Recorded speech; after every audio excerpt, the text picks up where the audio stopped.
সুধী দর্শক, আজ ফেব্রুয়ারি মাসের প্রথম দিন। বাঙালির জাতিসত্তার অস্তিত্ব রক্ষায়, নিজস্ব ভাষা, সাংস্কৃতিক ঐতিহ্য রক্ষায়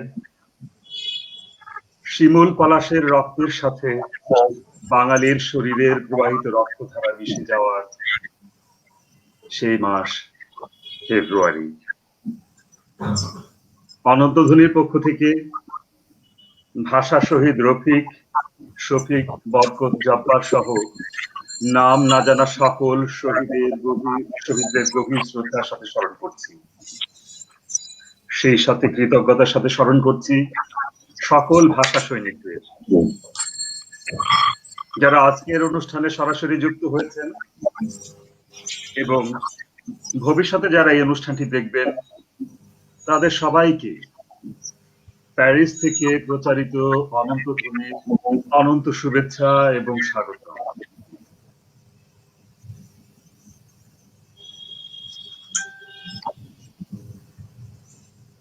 আমি জন্মেছি বাংলায়, আমি বাংলায় কথা বলি। আমি বাংলার পথ দিয়ে হাজার বছর পরি মাটি কোমলে আমার চিহ্ন ফেলে ১৩০০ নদী শোধায় আমাকে, কোথা থেকে তুমি এলে। আমি তো এসেছি ১৪ অক্ষর গুলো থেকে, আমি তো এসেছি সওদাগরের ডিঙার বহর থেকে, আমি তো এসেছি কৈবর্তের বিদ্রোহী গ্রাম থেকে, আমি তো এসেছি পারযুগ নামের চিত্রকলার থেকে, এসেছি বাঙালি পাহাড়পুরের বৌদ্ধ বিহার থেকে, এসেছি বাঙালি জোর বাংলার বন্দির বেদি থেকে, এসেছি বাঙালি বরেন্দ্র ভূমের সোনা মসজিদ থেকে, এসেছি বাঙালি আউল বাউল মাটির দেউল থেকে, আমি তো এসেছি সার্বভৌমর ১২ ভূঁইয়ার থেকে, আমি তো এসেছি কমলার দিঘি মুকুয়ার পালা থেকে, আমি তো এসেছি তিতুমির আর হাজি শরিয়া থেকে, আমি তো এসেছি গীতাঞ্জলিও অগ্নিবীণার থেকে, এসেছি বাঙালি ক্ষুদিরাম আর সূর্য সেনের থেকে, এসেছি বাঙালি জয়নুল আর অবন ঠাকুর থেকে,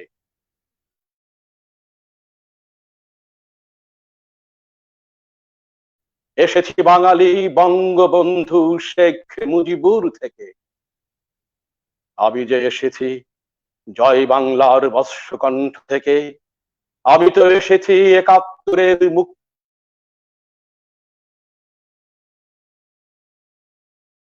চরণ ফেলে, শোধাও আমাকে এত দূর তুমি কোন পেরোলে, তবে তুমি বুঝি বাঙালি জাতি ইতিহাস শোনাই, সবার উপরে মানুষ সত্য, তাহার উপরে নাই, এক সাথে আছি, এক সাথে বাঁচি, আজও এক সাথে থাকবই, সব বিভেদের রেখা মুছিয়ে সাম্যের ছবি আঁকবই।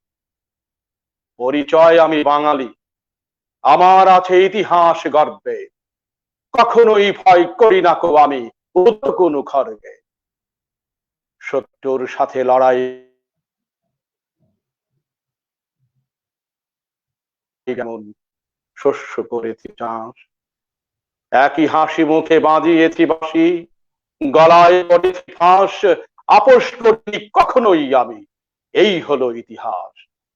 সেই ইতিহাস ভুলে যাব আজ, আমি কি তেমন সন্তান যখন আমার জনকের নাম শেখ মুজিবুর রহমান, তার ইতিহাস প্রেরণায় আমি বাংলায় পথ চলি, চোখে নীল আকাশ, বুকে বিশ্বাস, পায়ে উর্বর বলি, আমি জন্মেছি বাংলায়, আমি বাংলায় কথা বলি, বাংলায় কথা বলি।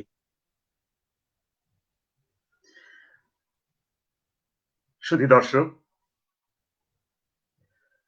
বাংলা ভাষা আন্দোলন এবং শহীদ রফিক উদ্দিন আহমেদ অনন্তধ্বনির এই অনুষ্ঠানের অপূর্ব এক সূচনা এনে দিল মোস্তাফিজুর রহমান মামুন তার আবৃত্তির মাধ্যমে। এবার আসি আমরা আমাদের আজকের অনুষ্ঠানের যারা অতিথি তাদের পরিচয় করিয়ে দিই। প্রিয় দর্শক, আপনারা যারা দেখছেন তারা সবাই আমাদের সাথে থাকবেন এবং বিভিন্ন কমেন্টস করে, মন্তব্য করে আমাদের জানাবেন আপনাদের প্রতিক্রিয়া, এই প্রত্যাশা রইল। আবৃত্তি করলেন মোস্তাফিজুর রহমান মামুন। মামুন মানিকগঞ্জের সাংস্কৃতিক অঙ্গনে দীর্ঘদিনের সাংস্কৃতিক কর্মী, অতি পরিচিত মুখ এবং প্রিয় মুখ অসংখ্য মানুষের। বিশিষ্ট আবৃত্তি শিল্পী মামুন আমাদের সাথে আজকে আরো অনেক কবিতা শোনাবে।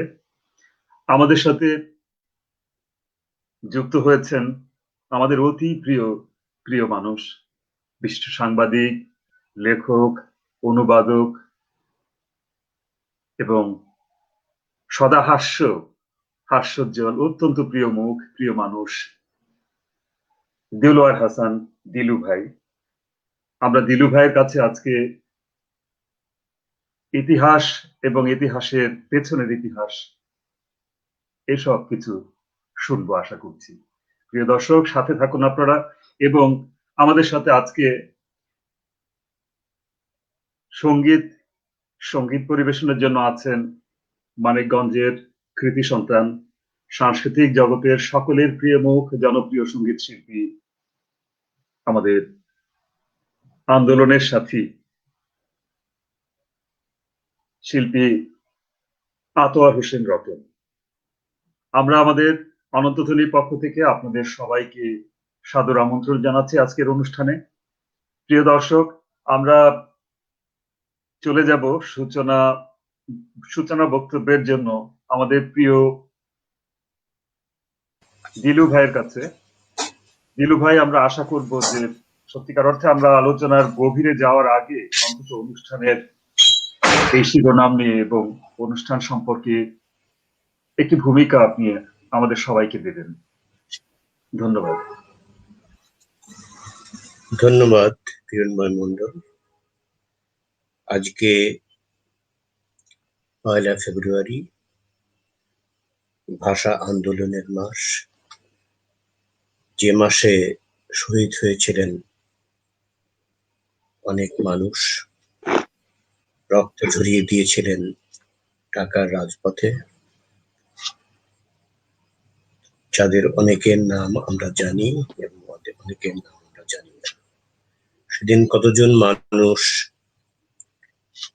আত্মাহুতি দিয়েছিলেন তার পূর্ণ তালিকা এখনো পাওয়া যায়নি, তবে অনেকের নামই আমরা জানি। যাদের নাম আমরা জানি তাদের একজন হচ্ছে শহীদ রফিক উদ্দিন আহমেদ। আমাদের আজকের অনুষ্ঠানের যে আলোচনার বিষয় ভাষা আন্দোলন এবং শহীদ রফিক উদ্দিন আহমেদ, আমি গর্বের সঙ্গে সবাইকে স্মরণ করিয়ে দিতে চাই যে এই ভাষা শহীদ রফিক উদ্দিন আহমেদ আমি যে স্থানে জন্মগ্রহণ করেছি এবং আজকের অনুষ্ঠানে যারা উপস্থিত আছেন তারা সবাই সেই অঞ্চল মানিকগঞ্জের সন্তান। আমি গর্বের সঙ্গে ভাষা শহীদ রফিক উদ্দিনের প্রতি শ্রদ্ধা নিবেদন করছি এবং আজকের আলোচ্য বিষয় হিসাবে এটিকে বেছে নেওয়ার জন্য আজকের অনুষ্ঠানে যারা উদ্যোক্তা তাদেরকে আন্তরিক ধন্যবাদ জানাচ্ছি। আশা করা যাচ্ছে যে আজকে আমরা কবিতা আবৃত্তি, সঙ্গীত এবং আলোচনার মধ্যে দিয়ে ভাষা আন্দোলনের এই বীর শহীদদের প্রতি শ্রদ্ধা নিবেদন করব, শ্রদ্ধা অবনত চিত্তে। আশা করছি আপনারা আমাদের অনুষ্ঠান শুনবেন এবং আপনাদের এই অনুষ্ঠানে সাদরে আমন্ত্রণ জানাচ্ছি। ধন্যবাদ দিলু ভাই। আমরা ঠিক এই সময়ে আমরা গানে চলে যাওয়ার আগে দুই একটি বিষয় কি আপনার কাছ থেকে আবার একটু জানতে পারি? যেমন আমরা তো জানি ইতিহাসের পাতায় যে আন্দোলনের কথা আছে, ভাষা আন্দোলন, সে 52-র আগেই যখন ভারতবর্ষ বিভক্ত হয়ে যায়, পূর্ব পাকিস্তান পশ্চিম পাকিস্তান হলো, এরপর 1 বছর না পেরোনোর আগেই রাষ্ট্রভাষার বিল উত্থাপিত হলো 25শে ফেব্রুয়ারি।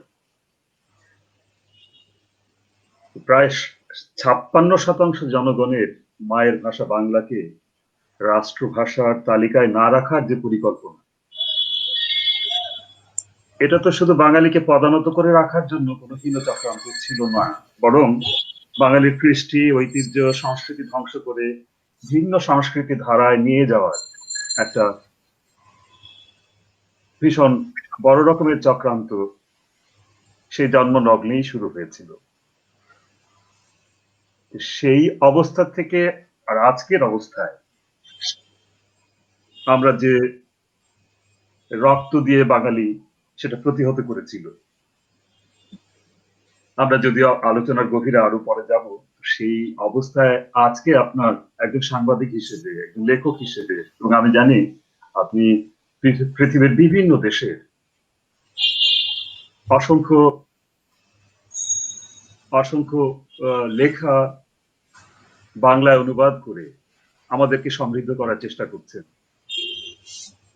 তো এই যে প্রেক্ষাপটটা, শিল্প সাহিত্য সংস্কৃতি চর্চার যে ধারা, আমরা যে রক্ত দিয়ে যেটাকে রক্ষা করেছিলাম এবং উজ্জীবিত করেছিলাম, যার পথ ধরে একসময় আমাদের এই দেশ স্বাধীন বাংলাদেশ, আজকে আপনি একজন লেখক হিসেবে বা সাংবাদিক হিসেবে আপনার কোনো প্রতিক্রিয়া আছে কি, বা কিছু বলবেন কি? হ্যাঁ, 1947 সালে দেশভাগের পরে আশা করা গিয়েছিল যে আমাদের দেশ অন্তত একটি শত্রু মুক্ত হয়েছে, যে শত্রু হচ্ছে ব্রিটিশ, সেই সাম্রাজ্যবাদী শক্তি। সেই শক্তি বিদায়ের পরে আমরা অনেকটা স্বস্তির নিঃশ্বাস ফেলেছিলাম, ভেবেছিলাম যে আমাদের সব অর্থেই মুক্তি আসবে, অর্থনৈতিক মুক্তি আসবে, স্বাধিকার আসবে, কথা বলার স্বাধীনতা আসবে, অত্যাচার অনাচার নিপীড়ন থাকবে না, এটা আমরা আশা করেছিলাম প্রত্যেকেই। কিন্তু 47-এর ঠিক পরপরই পাকিস্তানের যে সরকার প্রতিষ্ঠিত হয়েছিল তখন, তারা যে সমস্ত কর্মকাণ্ড শুরু করলো, যে সমস্ত অনাচার শুরু করলো, তা থেকে তখন থেকেই ঠিক বোঝা যাচ্ছিল যে আমাদের যে অর্জিত যে স্বাধীনতা ব্রিটিশের হাত থেকে যে আমরা পেলাম, সেটা মোটেই অর্থবহ নয়। তখনকার কমিউনিস্ট পার্টি পরিষ্কার বলেই ফেলেছিল, ইয়া আজাদি ঝুটা হ্যায়, লাখো ইনসান ভুকা হ্যায়। অর্থাৎ স্বাধীনতার পরপরই পাকিস্তানের যে সরকার, সে সরকার জনগণের খাওয়া পড়া শিক্ষা বাসস্থান যে মৌলিক চাহিদাগুলো আছে সেগুলো পূরণ করতে ব্যর্থতার পথে এগিয়ে যাচ্ছিল। তাদের শোষণ নিপীড়ন কতটা ভয়াবহ আকার ধারণ করবে এটা তখনও কল্পনা করা যায়নি, এবং ধীরে ধীরে তা প্রকাশ পেতে থাকে। এবং তারই ফলশ্রুতিতে 52-র ভাষা আন্দোলন, যেটা ব্রিটিশরা একভাবে আমাদের শোষণ করেছে, আর পাকিস্তানিরা, ব্রিটিশরা কিন্তু ইংরেজি শিখিয়েছে কিন্তু আমাদের ভাষার উপরে কিন্তু ওইভাবে কোনো আঘাত হানেনি। কিন্তু পাকিস্তানি শাসক গোষ্ঠী যারা, তারা শাসন করবার স্বার্থে, তাদের শাসন সুপ্রতিষ্ঠিত করবার স্বার্থে তারা আমাদের ভাষা শিল্প সংস্কৃতির উপরে আঘাত হানতে শুরু করে। তারা আমাদের এই শিল্প সাহিত্য, আমাদের ইতিহাসকে তারা কখনোই মেনে নিতে পারেনি। তারা প্রথম থেকেই, একেবারে গোড়া থেকেই আমাদের এই অংশের জনগণের প্রতি, আমাদের এই অংশের মানুষের কৃষ্টি কালচারের প্রতি একটি বিদ্বেষপূর্ণ মনোভাব পোষণ করে। তারা ভাবে যে এই ভাষাকে যদি নিশ্চিহ্ন করে দেওয়া যায় তাহলে তাদের শাসন প্রতিষ্ঠা করা সহজ হবে। এই শাসন দৃঢ়ভাবে প্রতিষ্ঠা করার জন্যেই তারা অস্ত্র হিসেবে বেছে নেয় আমাদের ভাষাকে নিশ্চিহ্ন করার জন্য। যেরকম ৭১ সালে আমাদের বুদ্ধিজীবীদের পরিকল্পিতভাবে হত্যা করা হয়েছিল, কারণ তারা জানে কোথায় আঘাত হানলে তাদের শাসনকে সুপ্রতিষ্ঠিত করা যায়।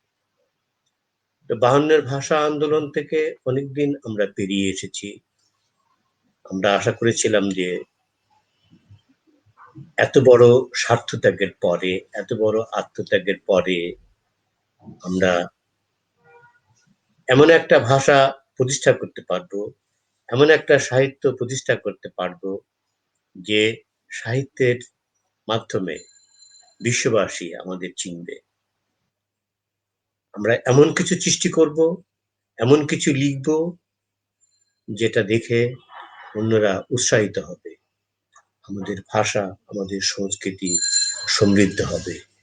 কিন্তু অত্যন্ত দুর্ভাগ্যের বিষয় এই যে ভাষা আন্দোলনের পরে ৬৯ বছর পেরিয়ে যাওয়ার পরেও এবং আমাদের স্বাধীনতার ৫০ বছর পেরিয়ে যাওয়ার পরেও ভাষা এবং সাহিত্য ক্ষেত্রে আমরা কতটুকু উন্নতি সাধন করতে পেরেছি, আমাদের ভাষা কতটুকু সমৃদ্ধ হতে পেরেছে, কতটা আমরা লিখতে পেরেছি, একটা বিশাল কাব্য কি আমরা লিখতে পেরেছি একটা বৃহৎ উপন্যাস যেটা মানুষের মর্মমূলে আঘাত হানে এবং একটি জাতিকে সুন্দরভাবে তুলে ধরে এবং জাতির আশা আকাঙ্ক্ষা তার বেদনাকে প্রতিফলিত করে। আমার তো মনে হয় এরকম কোনো সাহিত্যকর্ম আমরা পাইনি। কেন পাইনি? এর পেছনে অনেক কারণই আছে, তার মধ্যে অনেক রাজনৈতিক কারণও আছে। স্বাধীনতার পর থেকে কারা দেশ শাসন করলো, ক্ষমতা কিভাবে হাত বদল হলো এবং যারা ক্ষমতায় এলো তারা কোন মনোভাব সম্পন্ন, তাদের বোধের ভিতরে, তাদের মস্তিষ্কের ভিতরে সেই ভাষা আন্দোলনের চেতনা, সেই স্বাধীনতার চেতনা কি কাজ করেছে? করেনি। যদি করতো তাহলে আজকে আমরা একটা সমৃদ্ধ সাহিত্য পেতাম, সমৃদ্ধ সংস্কৃতি পেতাম এবং সাহিত্যের উৎকর্ষ পেতাম, উন্নতি পেতাম, ভাষার উৎকর্ষ পেতাম, উন্নতি পেতাম। তা পাইনি। ভাষা ক্রমান্বয়ে বিকৃত হয়ে চলেছে। বাংলাদেশে আমি লক্ষ্য করেছি ৩৫টি FM রেডিও আছে। আপনারা যদি কখনো খেয়াল করেন দেখবেন তারা কি ভাষায় বাংলা বলছে। তারা সারাক্ষণ হিন্দি এবং ইংরেজি গান বাজাচ্ছে।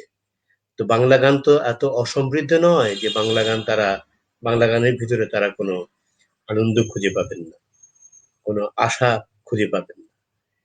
একসময় হয়েছিল, আমি শুনেছি যে তথ্য মন্ত্রণালয় FM রেডিওগুলোকে চিঠি দিয়ে বলেছে যে তোমাদের ভাষা ঠিক করো, তোমরা যে চিবিয়ে চিবিয়ে বিকৃত বাংলায় কথা বলো এটা ঠিক নয়। আমি জানি না সেই চিঠি পাওয়ার পরে FM রেডিওগুলোর অবস্থা কি হয়েছিল। আমি মাঝে মাঝে যখন শুনি, যখনই কান পাতি শুনতে পাই একটি হিন্দি গান বাজছে কিংবা অত্যন্ত বিকৃত স্বরের একটি ইংরেজি গান বাজছে। যে কোনো বিদেশি ভাষার গান বাজতে পারে বা অনুষ্ঠান প্রচারিত হতে পারে, তা বলে তার পরিমাণ কি এতই বেশি যা বাংলাকে ছাড়িয়ে যায়, যা বাংলাকে দূরে সরিয়ে দেয়? এই যে একটা অবস্থার সৃষ্টি হয়েছে সেটি কোনো মতেই আমরা কামনা করতে পারি না। আমাদের ভাষা আন্দোলনের যে ইতিহাস, আমাদের ভাষা আন্দোলনের যে আবেগ, ভাষা আন্দোলনের যে ত্যাগ ও তিতিক্ষা, তার সঙ্গে আমাদের আজকের এই চেতনা অত্যন্ত সাংঘর্ষিক।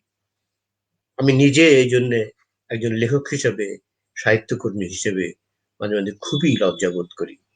এমন সব ভাষায় এখানে সাহিত্য রচিত হচ্ছে, এমন সব ভাষায় টেলিভিশনের নাটক প্রচার করা হচ্ছে যা সাহিত্য পদবাচ্য নয়, বিকৃত একটা বাংলা ভাষায় এখানে এই সমস্ত নাট্য চর্চা, এই সমস্ত সাহিত্য চর্চা হচ্ছে। এটা আমি মনে করি ভাষা আন্দোলনের এটা পরিপন্থী। ভাষা আন্দোলনে ভাষা আন্দোলনে যারা শহীদ হয়েছেন তারা আজকে যদি বেঁচে থাকতেন তারা এই বাংলা শুনে লজ্জিত হতেন, যেমন লজ্জিত হই আমরা। কিন্তু এই ব্যাপারে যারা বিশিষ্ট সাহিত্যিকরা আছেন বা সাহিত্যকর্মীরা আছেন তারা খুব একটা খেয়াল করছেন বলে আমার মনে হয় না। ফলে আমি প্রায়শই বেদনা বোধ করি আর শহীদদের কথা ভাবি যে তারা কি এই জন্যেই আত্মোৎসর্গ করেছিলেন? তারা কি এই জন্যেই ঢাকার রাজপথে রক্ত দিয়েছিলেন, গুলির মুখে বুক পেতে দিয়েছিলেন? তারা কি এই জন্যেই?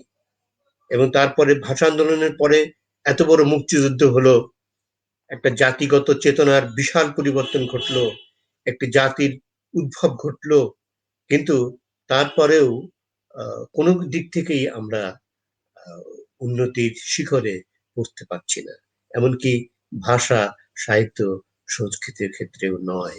এটা আমাকে সবসময় পীড়া দেয় এবং এই বেদনার কথা আমি আজকেও এই অনুষ্ঠানের মাধ্যমে প্রকাশ করছি। আপনাকে অনেক ধন্যবাদ। আমরা আরো অনেক তথ্যভিত্তিক কথা শুনবো। এর মধ্যে অনেকেই অনেক মন্তব্য করেছেন যারা আমাদের অনুষ্ঠান দেখছেন। আমি নাম বলছি, জলি দাস দেখছেন লন্ডন থেকে ধীমান মজুমদার, দেখছেন ঢাকা থেকে সমরেশ মন্ডল সান্টু, দেখছেন নিউ ইয়র্ক থেকে দেখছেন মোহাম্মদ হারুন, দেখছেন সাবিনা ইয়াসমিন কয়েকটি মন্তব্য করেছেন। দেখছেন রাজশাহী বিশ্ববিদ্যালয়ের শিক্ষক দুলাল চন্দ্র রয় এবং উনি একজন সঙ্গীত শিল্পীও। দেখছেন ইটালি থেকে দেখছেন তপন বড়ুয়া। এরপরে দেখছেন শাখাওয়াত হোসেন হাওলাদার, দেখছেন প্যারিস থেকে আমাদের শুভকামনা জানিয়েছেন এবং ভাষা শহীদদের প্রতি বিনম্র শ্রদ্ধা প্রকাশ জানিয়েছেন। বিজন সাহা দেখছে রাশিয়া থেকে অনেক বড় মন্তব্য করেছে, আমরা আসছি পরে। এরপর ধীমান মজুমদার লন্ডন থেকে দেখছেন, বিজন সাহা আবার লিখেছেন। আমরা স্ক্রিনে মন্তব্যগুলো দেখছি এবং আমরা সময় পেলে নিশ্চয়ই পড়বো এবং আরো গভীরে যাওয়ার চেষ্টা করব। প্যারিস থেকে আমাদের অত্যন্ত প্রিয় এবং চেনা মুখ ডক্টর পৃথ্বীন্দ্রনাথ মুখোপাধ্যায়, উনি দেখছেন, যাকে আমরা আরো অন্যভাবেও চিনি। উনি একজন কবি, লেখক এবং অনুবাদক। ফরাসি ভাষায় বিভিন্ন লেখা অনুবাদ করেছেন, এমনকি ফরাসি ভাষায় লালনের বড় একটা সংকলন অনুবাদ করেছেন। চর্যাপদ ফরাসি ভাষায় অনুবাদ করে উনি প্রকাশ করেছেন এবং রবীন্দ্রনাথের প্রায় 100টি গান এবং কবিতাও ফরাসি ভাষায় অনুবাদ করেছেন এবং আপনারা চিনবেন। আমরা জানি বিপ্লবী বাঘা যতীনের কথা শুনেছি। বাঘা যতীনের পুত্র ডক্টর পৃথ্বীনাথ মুখোপাধ্যায় আমাদের অনুষ্ঠান দেখছেন। দাদাকে আমাদের পক্ষ থেকে অনেক ধন্যবাদ এবং শ্রদ্ধা। দেখছেন কলকাতা থেকে সতীশনা সান্যাল রুদ্র, আফরোজা লুনা, রোজি মজুমদার প্যারিস থেকে। আমরা আপনাদের সবাইকে অসংখ্য ধন্যবাদ জানাচ্ছি যারা দেখছেন এবং আমাদের সাথে থাকুন। আমরা চেষ্টা করব আপনাদের কোনো মন্তব্য বিষয়ে এখানে পড়ার। এবার আমরা চলে আসি, একটা গান শুনবো। আমরা গান শুনবো আমাদের প্রিয় শিল্পী সহযোদ্ধা আতর হোসেন রতন। গান শুনবো, তারপরে দিয়ে একটি কথা বলবো।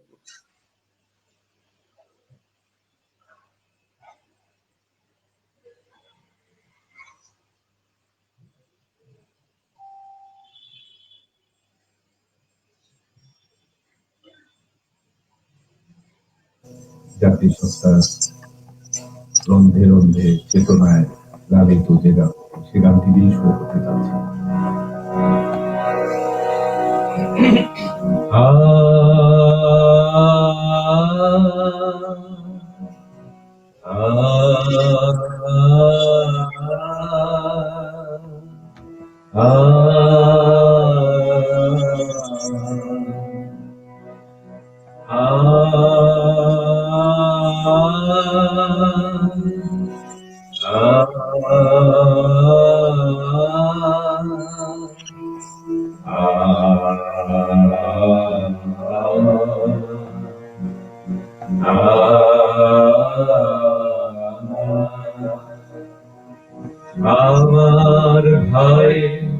রক্তে রাঙানো 21শে ফেব্রুয়ারি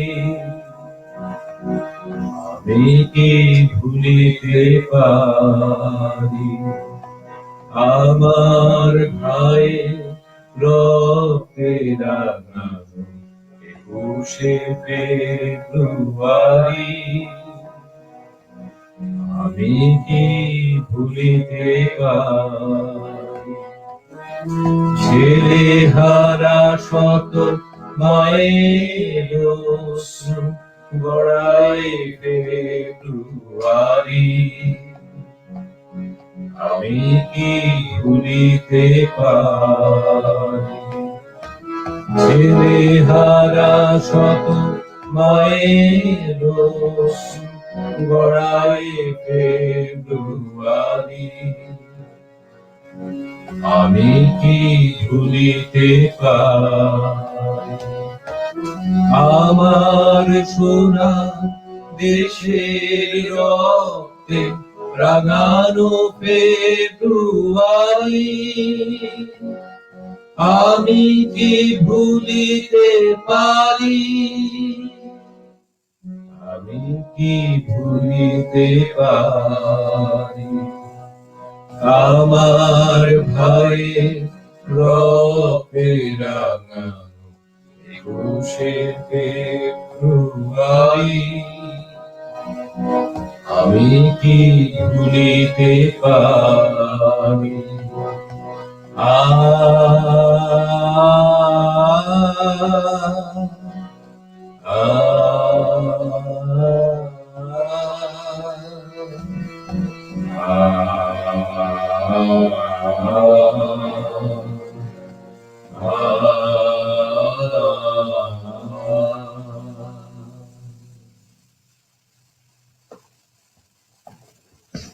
অনেক ধন্যবাদ রতন।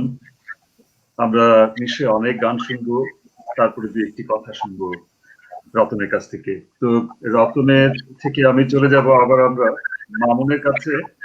মুস্তাফিজুর রহমান মামুন, আমরা জানি বর্তমানে বাণিজ্যগঞ্জে জেলা সংসদের সাধারণ সম্পাদক এবং দীর্ঘ সাংস্কৃতিক আন্দোলনের সাথী। এবং আমরা মামুনের কাছ থেকে শুনতে চাই সাংস্কৃতিক আন্দোলনের যে ধারা এখন বর্তমান আছে, তার একদম প্রথম জীবনে যখন মামুন এই সাংস্কৃতিক আন্দোলনের সাথে জড়িত হয়, তখন বোধহয় একটা উত্তাল সময় আমরা একসাথে কাটিয়েছি এবং একসাথে পথ হেঁটেছি। তো আজকে এই সাংস্কৃতিক আন্দোলনের সাথে তখনকার সাংস্কৃতিক আন্দোলনের কিছুটা কি পার্থক্য আছে, বা তার গুরুত্ব বা প্রয়োজনে কিছুটা শুনে আমরা মামুনের আবৃত্তি শুনি। ধন্যবাদ কিরণদা। আপনাকে বলে রাখছি যে যে সময়ে 88-89 থেকে যখন উদীপী নতুন করে পুনর্গঠন হয়, তখন আমাদের এই দেশে স্বৈরশাসক এরশাদ রাষ্ট্র ক্ষমতায় ছিল। তখন একটি গণপরিবেশ সৃষ্টি করার লড়াই কিন্তু আমরা উদীপী এবং সাংস্কৃতিক কর্মীরা, রাজনৈতিক মানুষরা কিন্তু একত্রে হয়ে সেই লড়াইটি আমরা করেছি। এবং আমাদের লক্ষ্য ছিল যে একটি গণতান্ত্রিক প্রক্রিয়া যদি বাংলাদেশে আমরা প্রতিষ্ঠা করতে পারি, তাহলে আমাদের যে সাংস্কৃতিক যে আন্দোলন বা যে লড়াইটি আমাদের করবার কথা ছিল, সেটি হয়তো আমরা এই গণতান্ত্রিক পরিবেশে করতে পারবো। সেই স্বপ্ন থেকে কিন্তু আমরা এই গণতান্ত্রিক লড়াইটি চালিয়েছিলাম। এবং এখানে নাটক, কবিতা, আবৃত্তি সহ যে অন্যান্য যে সাংস্কৃতিক উপাদান রয়েছে, সেগুলো কিন্তু রাজনৈতিক দলের পাশাপাশি সেগুলো আমরা সেখানে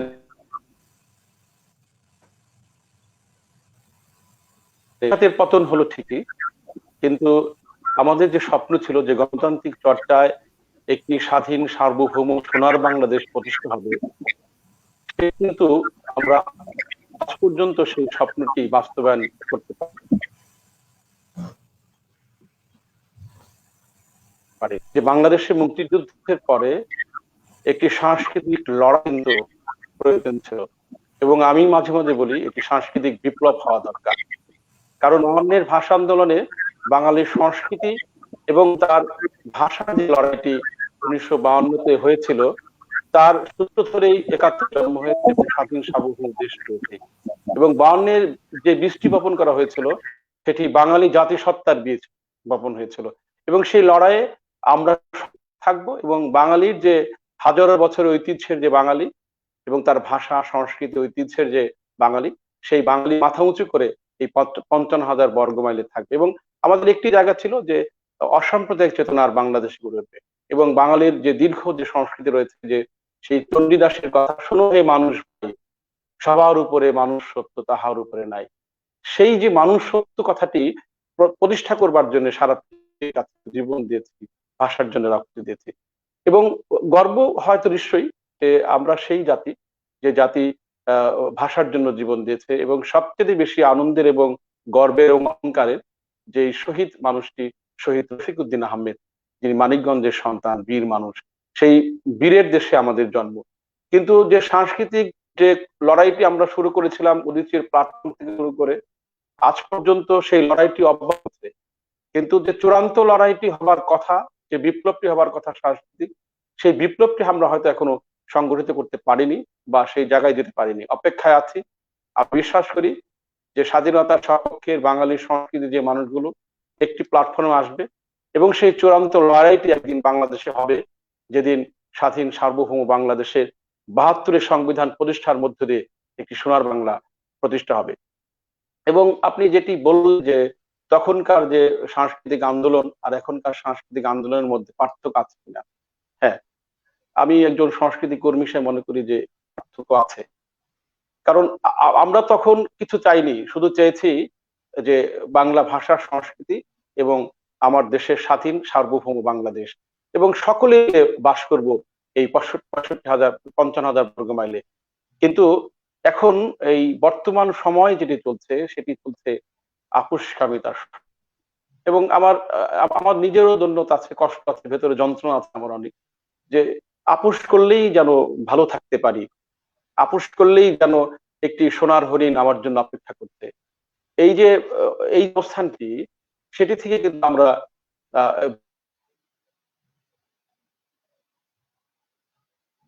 ছিল যে ফাঁসি ফাঁসি ফাঁসি চাই, রাজাকারের ফাঁসি চাই।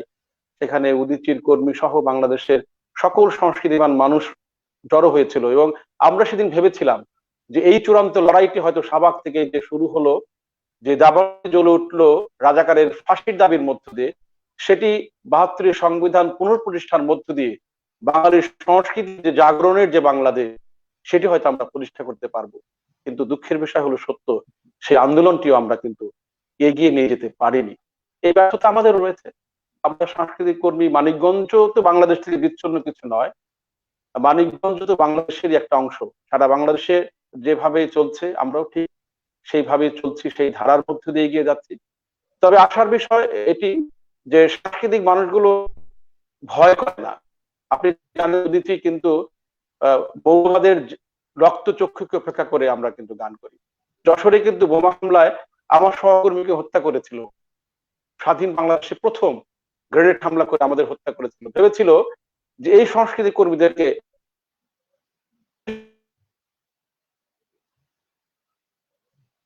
আমাদের আমার ভাই রক্তে রাঙান ফেব্রুয়ারি, সেই গানের একটি শেষ লাইন আছে, দারুণ ক্রোধে আগুনে আবার জ্বালবো ফেব্রুয়ারি।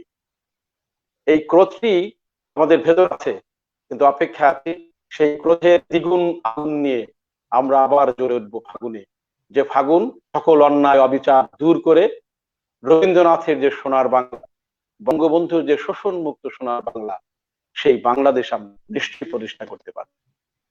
বাহ, চমৎকার মামুন। এবার আমরা একটি আবৃত্তি শুনব। ধন্যবাদ। আপনারা জানেন যে সারা বাংলাদেশে জঙ্গিবাদ আছে এবং সারা পৃথিবীতেই তারা দাপে বেড়াচ্ছে, আমাদের মতো মানুষদেরকে হত্যা করবার কূটকৌশলে তারা সবসময় থাকে। এবং জানবে যে গুলশান একটি হত্যা ঘটেছিল, হলি আর্টিজানের যে নৃশংস হত্যাকাণ্ড সারা পৃথিবীর মানুষকে কাঁদিয়েছে এবং আমরা বাঙালিরাও কেঁদেছি। যে এমনি একটি হত্যাকাণ্ড আমার এই সোনার বাংলায় ঘটবে আমরা কখনোই ভেবে উঠতে পারিনি। সেই হলি আর্টিজেন নিয়ে আদিত্যনাথের লেখা একটি কবিতা, জন্মের আগে আমি মৃত্যুকে করেছি আলিঙ্গন, এখন আমি আবৃত্তি করছি। গুলশান হত্যাকাণ্ডে নিহত ইতালীয় নাগরিক সিমোনা মন্টির অনাগত শিশু মাইকেল অ্যাঞ্জেলো স্মরণে তার মা তার সন্তানের নাম রাখতে চেয়েছিলেন মাইকেল অ্যাঞ্জেলো। শিশুটি বলছে, জন্মের আগেই আমি মৃত্যুকে করেছি আলিঙ্গন, আমার নেই, ভাষা নেই, জাতি নেই, ধর্ম অধর্ম, পাপ পুণ্যের ভেদাভেদ নেই। জীবনের ভৎস্বরূপ দেখে জন্মের আগেই আমি ক্রন্দনকে গিলে ফেলেছি। মা, তুমি আমার খেলাঘর, আমার স্কুল, আমার কফিন, আমার চোখ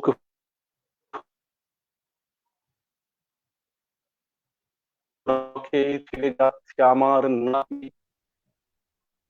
আমার কান তৈরি হল না, তবু আমি শুনলাম স্কুলে ছুটির ঘন্টা, ওই অচেনা শব্দ, গির্জা, মন্দির এবং মসজিদের মিনারে প্রতিধ্বনি তুলে ধীরে ধীরে মিলিয়ে গেল।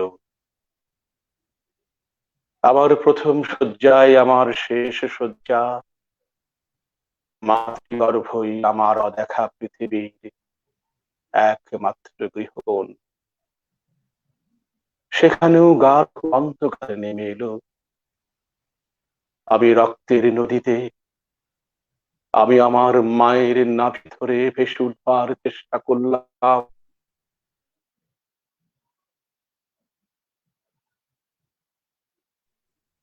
আঁকড়ে ধরার মতো কিছুই পেলাম না।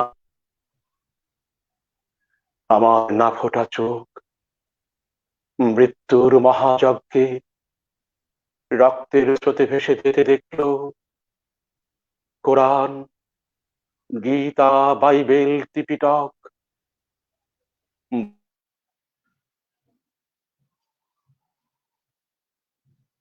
কোন অক্ষরেরই পাঠ নেওয়া হলো না।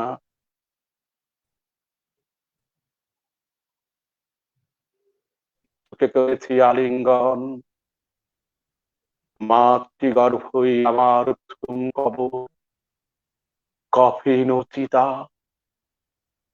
দাও দাও জ্বলে উঠে মানুষের পৃথিবী, আমার কয়েক ফোঁটা রক্তে তার তৃষ্ণা সামান্য মেটে না।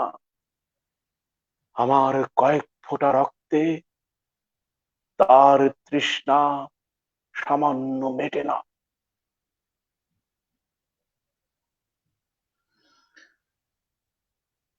সত্যি কি বিভৎস। মামুনের আবৃত্তি আমাদের পরিবেশটাকে সত্যি একটা ভিন্ন পর্যায়ে নিয়ে গেল। যাই হোক, আমরা চলে আসবো আমাদের প্রিয় মানুষ দিলু ভাইয়ের কাছে চলে আসবো। আমরা দিলু ভাইয়ের কাছে আমরা জানতে চাইবো একটা বিষয়, সেটা হচ্ছে যে আমরা তো ভাষা আন্দোলনের ইতিহাস এবং সে সময়ের অনেক সাহিত্য রচনা বরাবরই পড়ে এসেছি এবং পড়ছিও, কিন্তু একটা বিষয় কতটুকু আপনার কাছে মনে হয়েছে যে আমরা বিষয়টাকে সামনে নিয়ে আসতে পেরেছি? একটা হচ্ছে সে সময় তো সেই গণপরিষদ থেকে ধীরেন্দ্রনাথ দত্ত যখন উচ্চারণ করলেন বা সংশোধনী প্রস্তাব দিলেন, তখন উর্দু এবং ইংরেজিকে বাদ না দিয়ে তার পাশাপাশি বাংলাকে যুক্ত করার কথা বলেছিলেন। এবং এরপরে যত ছাত্র আন্দোলন এবং সমস্ত রক্তদান, এবং তারপরও বাঙালি কখনোই বলেনি যে একমাত্র বাংলাকে রাষ্ট্রভাষা করতে হবে। তো এই যে একটা বহুমাত্রিক এবং প্রগতি চিন্তার ধারাটাকে তখন বজায় রাখা গিয়েছিল এবং বজায় রেখেছিল তৎকালীন সময়ে যারা আন্দোলন করেছেন, যে সবাইকে নিয়ে সব ভাষার মর্যাদা দিয়েই আমরা চলি। এই যে গুরুত্বপূর্ণ বিষয়টা, এই বিষয়টা কি বরাবরই খুব কম বা দুর্বল ভাবে তুলে ধরা হয়েছে? এই যে আজকে তো আমাদের দেশে বাংলা ভাষা ছাড়াও অন্যান্য ভাষা আছে এবং এক সময় 1999-তে ইউনেস্কো ঘোষণা করলো যে 21শে ফেব্রুয়ারি হবে আন্তর্জাতিক মাতৃভাষা দিবস। এত বড় করে আমরা কি করে তখন দেখতে পেলাম যে শুধুমাত্র আমাদের ভাষা নয়, আমরা অন্য ভাষাকেও মর্যাদা দিতে চাই, শুধুমাত্র বাংলাকে রাষ্ট্রভাষা নয়, উর্দু থাক, ইংরেজি থাক, বাংলাকে শুধু যুক্ত করা, এই তো আমাদের দাবি ছিল, নাকি ভিন্ন অন্য কিছু ছিল? নাকি ঠিক সেই দাবিটাকে আমরা ঠিক সেইভাবে যে প্রগতিশীল ধারার যে দাবি এবং সারা পৃথিবীতে নজির হয়ে আছে সেটাকে আমরা খুব বেশি গুরুত্ব সহকারে তুলে ধরতে পারিনি। আমরা শুধু ইতিহাস পড়েছি, ইতিহাস বলেছি। আপনার কি বলবেন?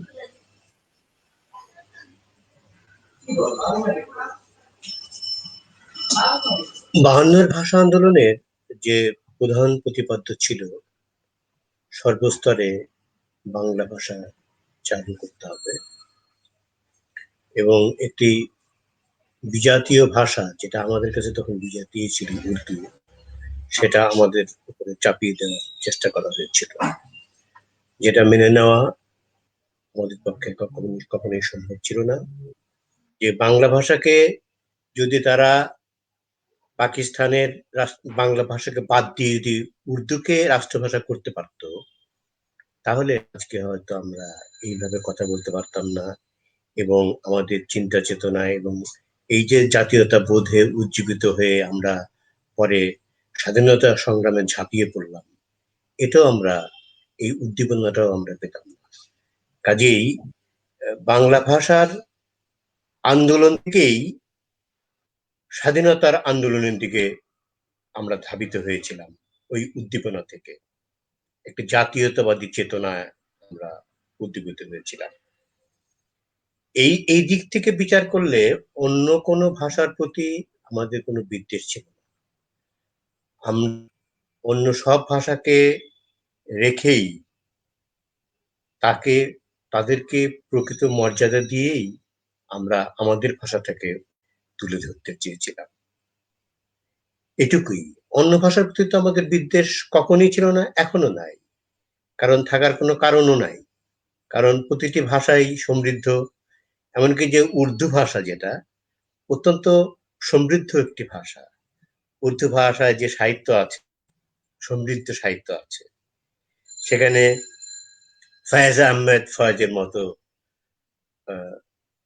কবি আছেন, এমনকি মির্জা গালিব যে এত বড় কবি, তিনিও কিন্তু ফার্সিতে লিখেছেন এবং উর্দুতেও তিনি কাব্যচর্চা করেছেন।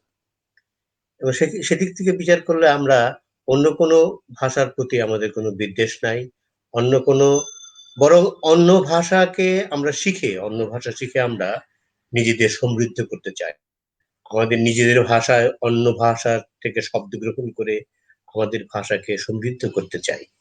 আমাদের ভাষায় কিন্তু এখন অনেক শব্দ আছে, আমরা গ্রহণ করতে কার্পণ্য বোধ করি নাই, এবং অন্য ভাষা থেকে আমরা অনুবাদেও কার্পণ্য করছি না। আমাদের দেশে স্প্যানিশ ভাষা থেকে অনুবাদ হচ্ছে, ফরাসি ভাষা থেকে অনুবাদ হচ্ছে, ইংরেজি ভাষা থেকে অনুবাদ হচ্ছে, উর্দু ভাষা থেকে অনুবাদ হচ্ছে, হিন্দি থেকে অনুবাদ হচ্ছে বাংলায়। তো অন্য ভাষার প্রতি যদি আমাদের বিদ্বেষ থাকতো, তাহলে আমরা এগুলো করতে পারতাম না। কাজেই ভাষা আন্দোলনের যে উদ্দীপনা, সেটা অন্য ভাষার বিরুদ্ধে ছিল না, অন্য ভাষাভাষীদের বিরুদ্ধে ছিল না, এটা আমাদের মায়ের ভাষাকে প্রতিষ্ঠা করার সংগ্রাম ছিল। আমাদের মায়ের ভাষাকে যাতে ধ্বংস করে দিতে না পারে, নস্যাৎ করে দিতে না পারে, উড়িয়ে দিতে না পারে সেই পাকিস্তানি স্বৈরাচারী শাসক গোষ্ঠী, সেই সাম্রাজ্যবাদী শাসক গোষ্ঠী তাদের হীন ইচ্ছা শাসন করবার অস্ত্র হিসাবে ভাষাকে নিশ্চিহ্ন করে দেওয়ার যে ষড়যন্ত্র, এটাকেই আমরা প্রতিহত করতেছিলাম। অন্য ভাষার প্রতি আমাদের কোনো বিদ্বেষ ছিল না, এবং বরং অন্য ভাষাকে আমরা স্বাগত জানাই এবং অন্য ভাষা গ্রহণ করে আমরা নিজেদের ভাষাকে সমৃদ্ধ করতে চাই। এই হচ্ছে আমার বক্তব্য।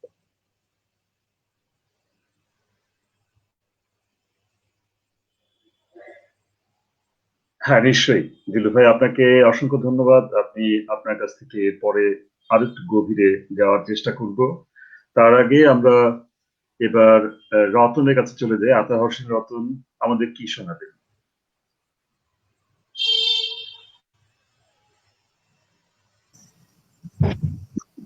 ওপার বাংলার জনপ্রিয় শিল্পী কবির সুমনের একটি শোনাতে চাই।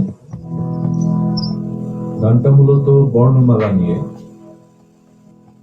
বাংলা বর্ণ দিয়ে গানগুলো, এবং এই গানের মধ্যে শুধু ভাষাই না, কিছু মেসেজও আছে যেটা আমরা জানতে পারি।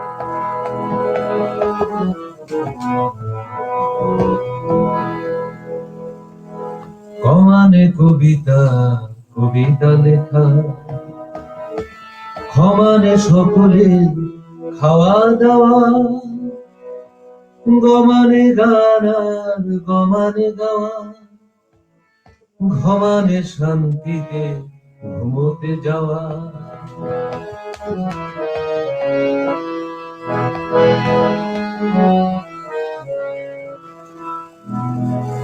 জমানে চুমু খাওয়া ভালোবেসে, ছমানে ছোট ছেলে মেয়ের দল, দুনিয়ার সব ছেলে মেয়ে যেন ক্ষমানে খেতে পায়, বমানে বাঁচে।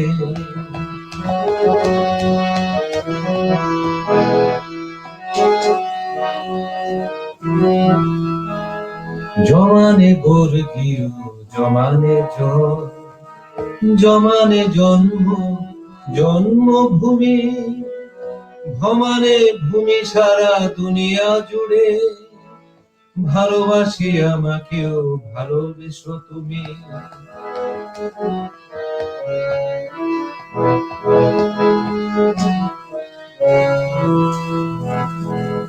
ভমানে ভাত ডাল ভমানে ভাষা, বমানে বাংলা বাংলা ভাষা, অমানে অধিকার আমানে আমি, আমানে আমরাও আমানে আশা।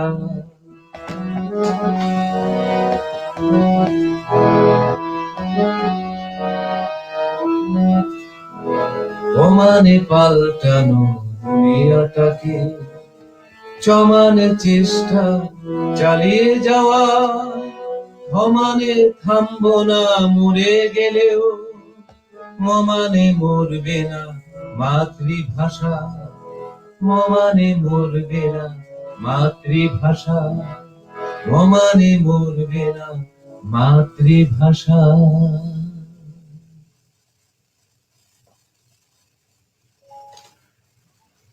চমৎকার পরিবেশনা রতন। আমি রতন থেকে আবার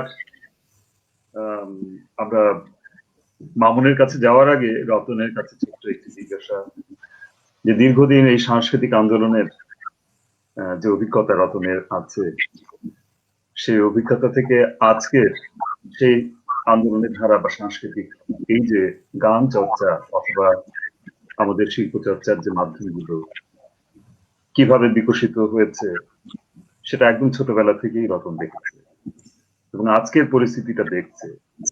যদি কিছু বলার থাকে রতন, আমরা একটু শুনতে চাই। নিশ্চয়ই। আসলে মানে আমার শৈশব থেকেই বলি, আমি আমার মনে পড়ে আমি যখন ছোট, আমি তো আসলে গান শিখেছি আব্বা গান গাইতেন। আব্বা এরকম মানে পেশাদার কোনো শিল্পী ছিলেন না, মানে শৌখিন গান করতেন। তো ওইখান থেকেই সুর আমার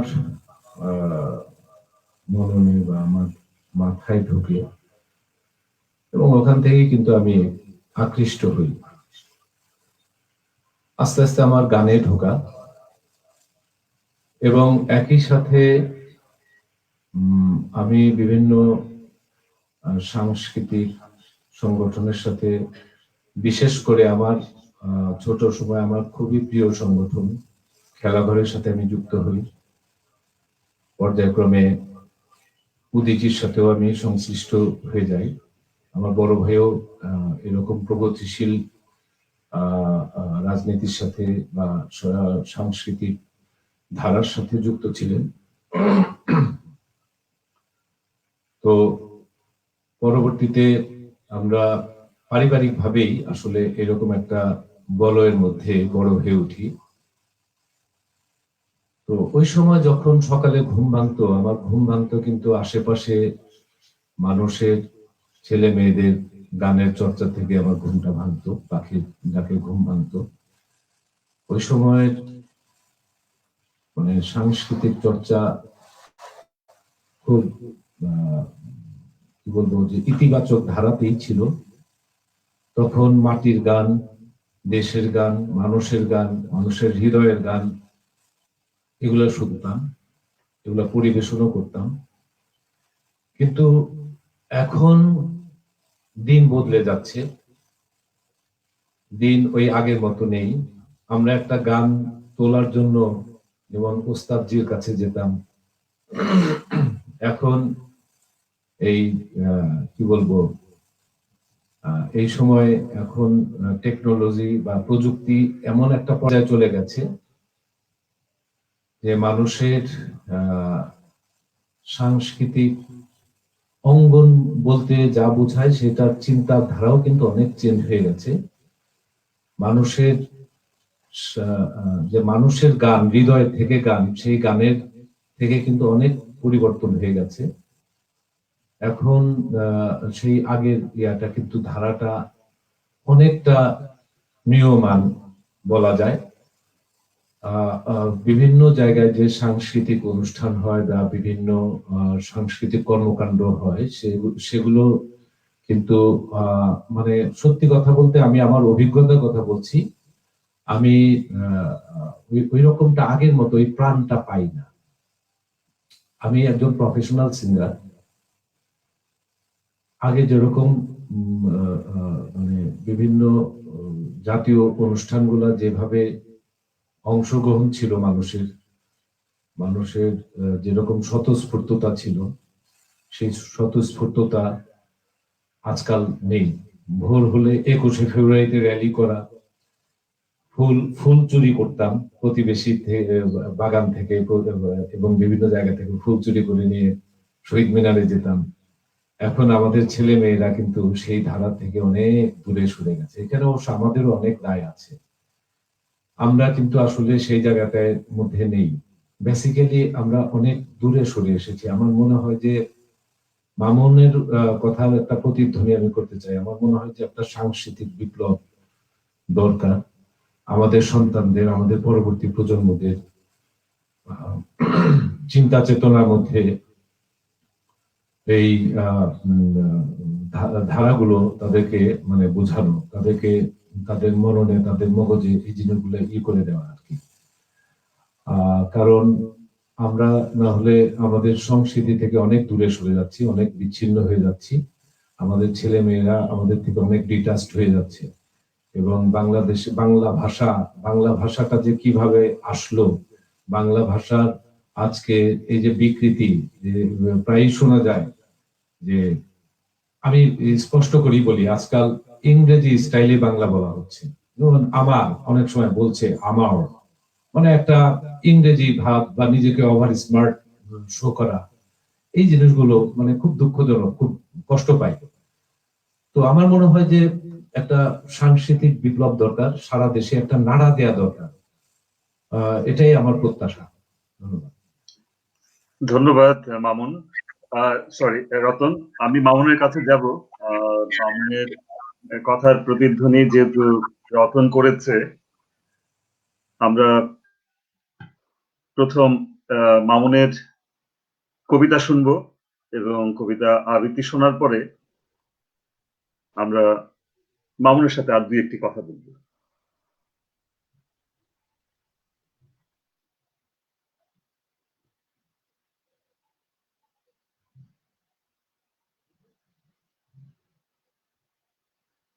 হ্যাঁ মামুন, এখন কোন কবিতার আবৃত্তিটা শুনবো?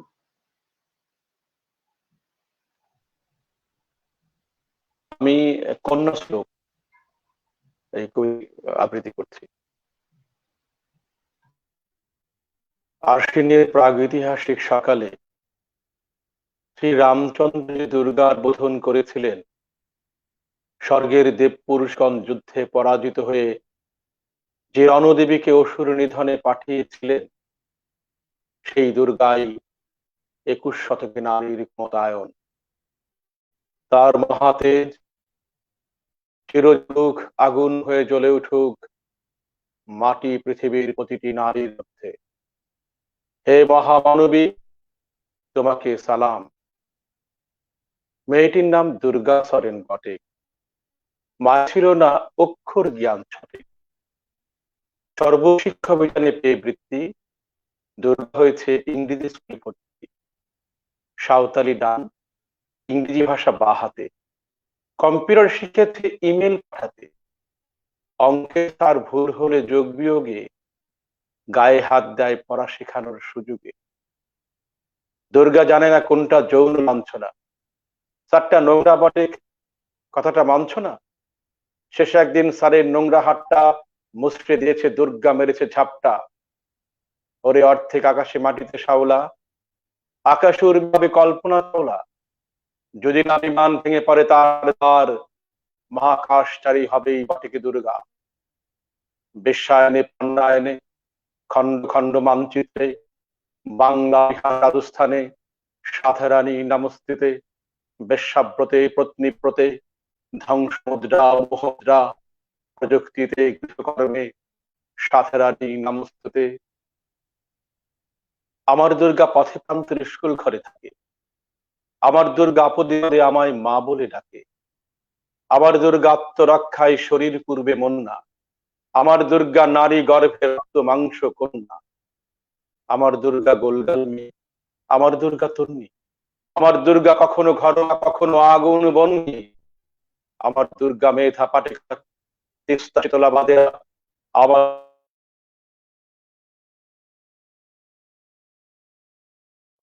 নগ্ন মিছিলে হাটে, আমার দুর্গা কাস্তে হাতুড়ি আউশ ধানের মাঠে।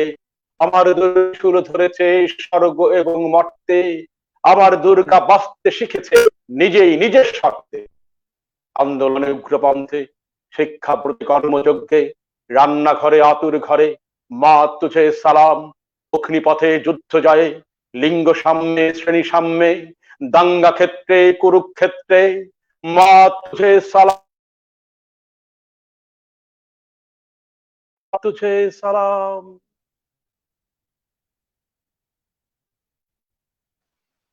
ধন্যবাদ মামুন, চমৎকার চমৎকার আবৃত্তি শুনছি আমরা, অসাধারণ। আমরা মামুনের কাছে ছোট্ট করে আমরা জানতে চাই যে মানিকগঞ্জের কৃতি সন্তান আমাদের, যার জন্য আমরা গর্বে গর্বিত, সমস্ত কিছুর পরেও আমরা দীর্ঘ সময় দেখেছি শহীদ রফিকের স্মৃতির প্রতি শ্রদ্ধা জানিয়ে এমন কোনো স্থাপনা বা এমন কোনো কিছু করা হয়নি যেটাতে পরবর্তী প্রজন্ম সঠিকভাবে তাকে জানবে, চিনবে, তার আত্মত্যাগের ইতিহাস জানবে, আগ্রহী হবে।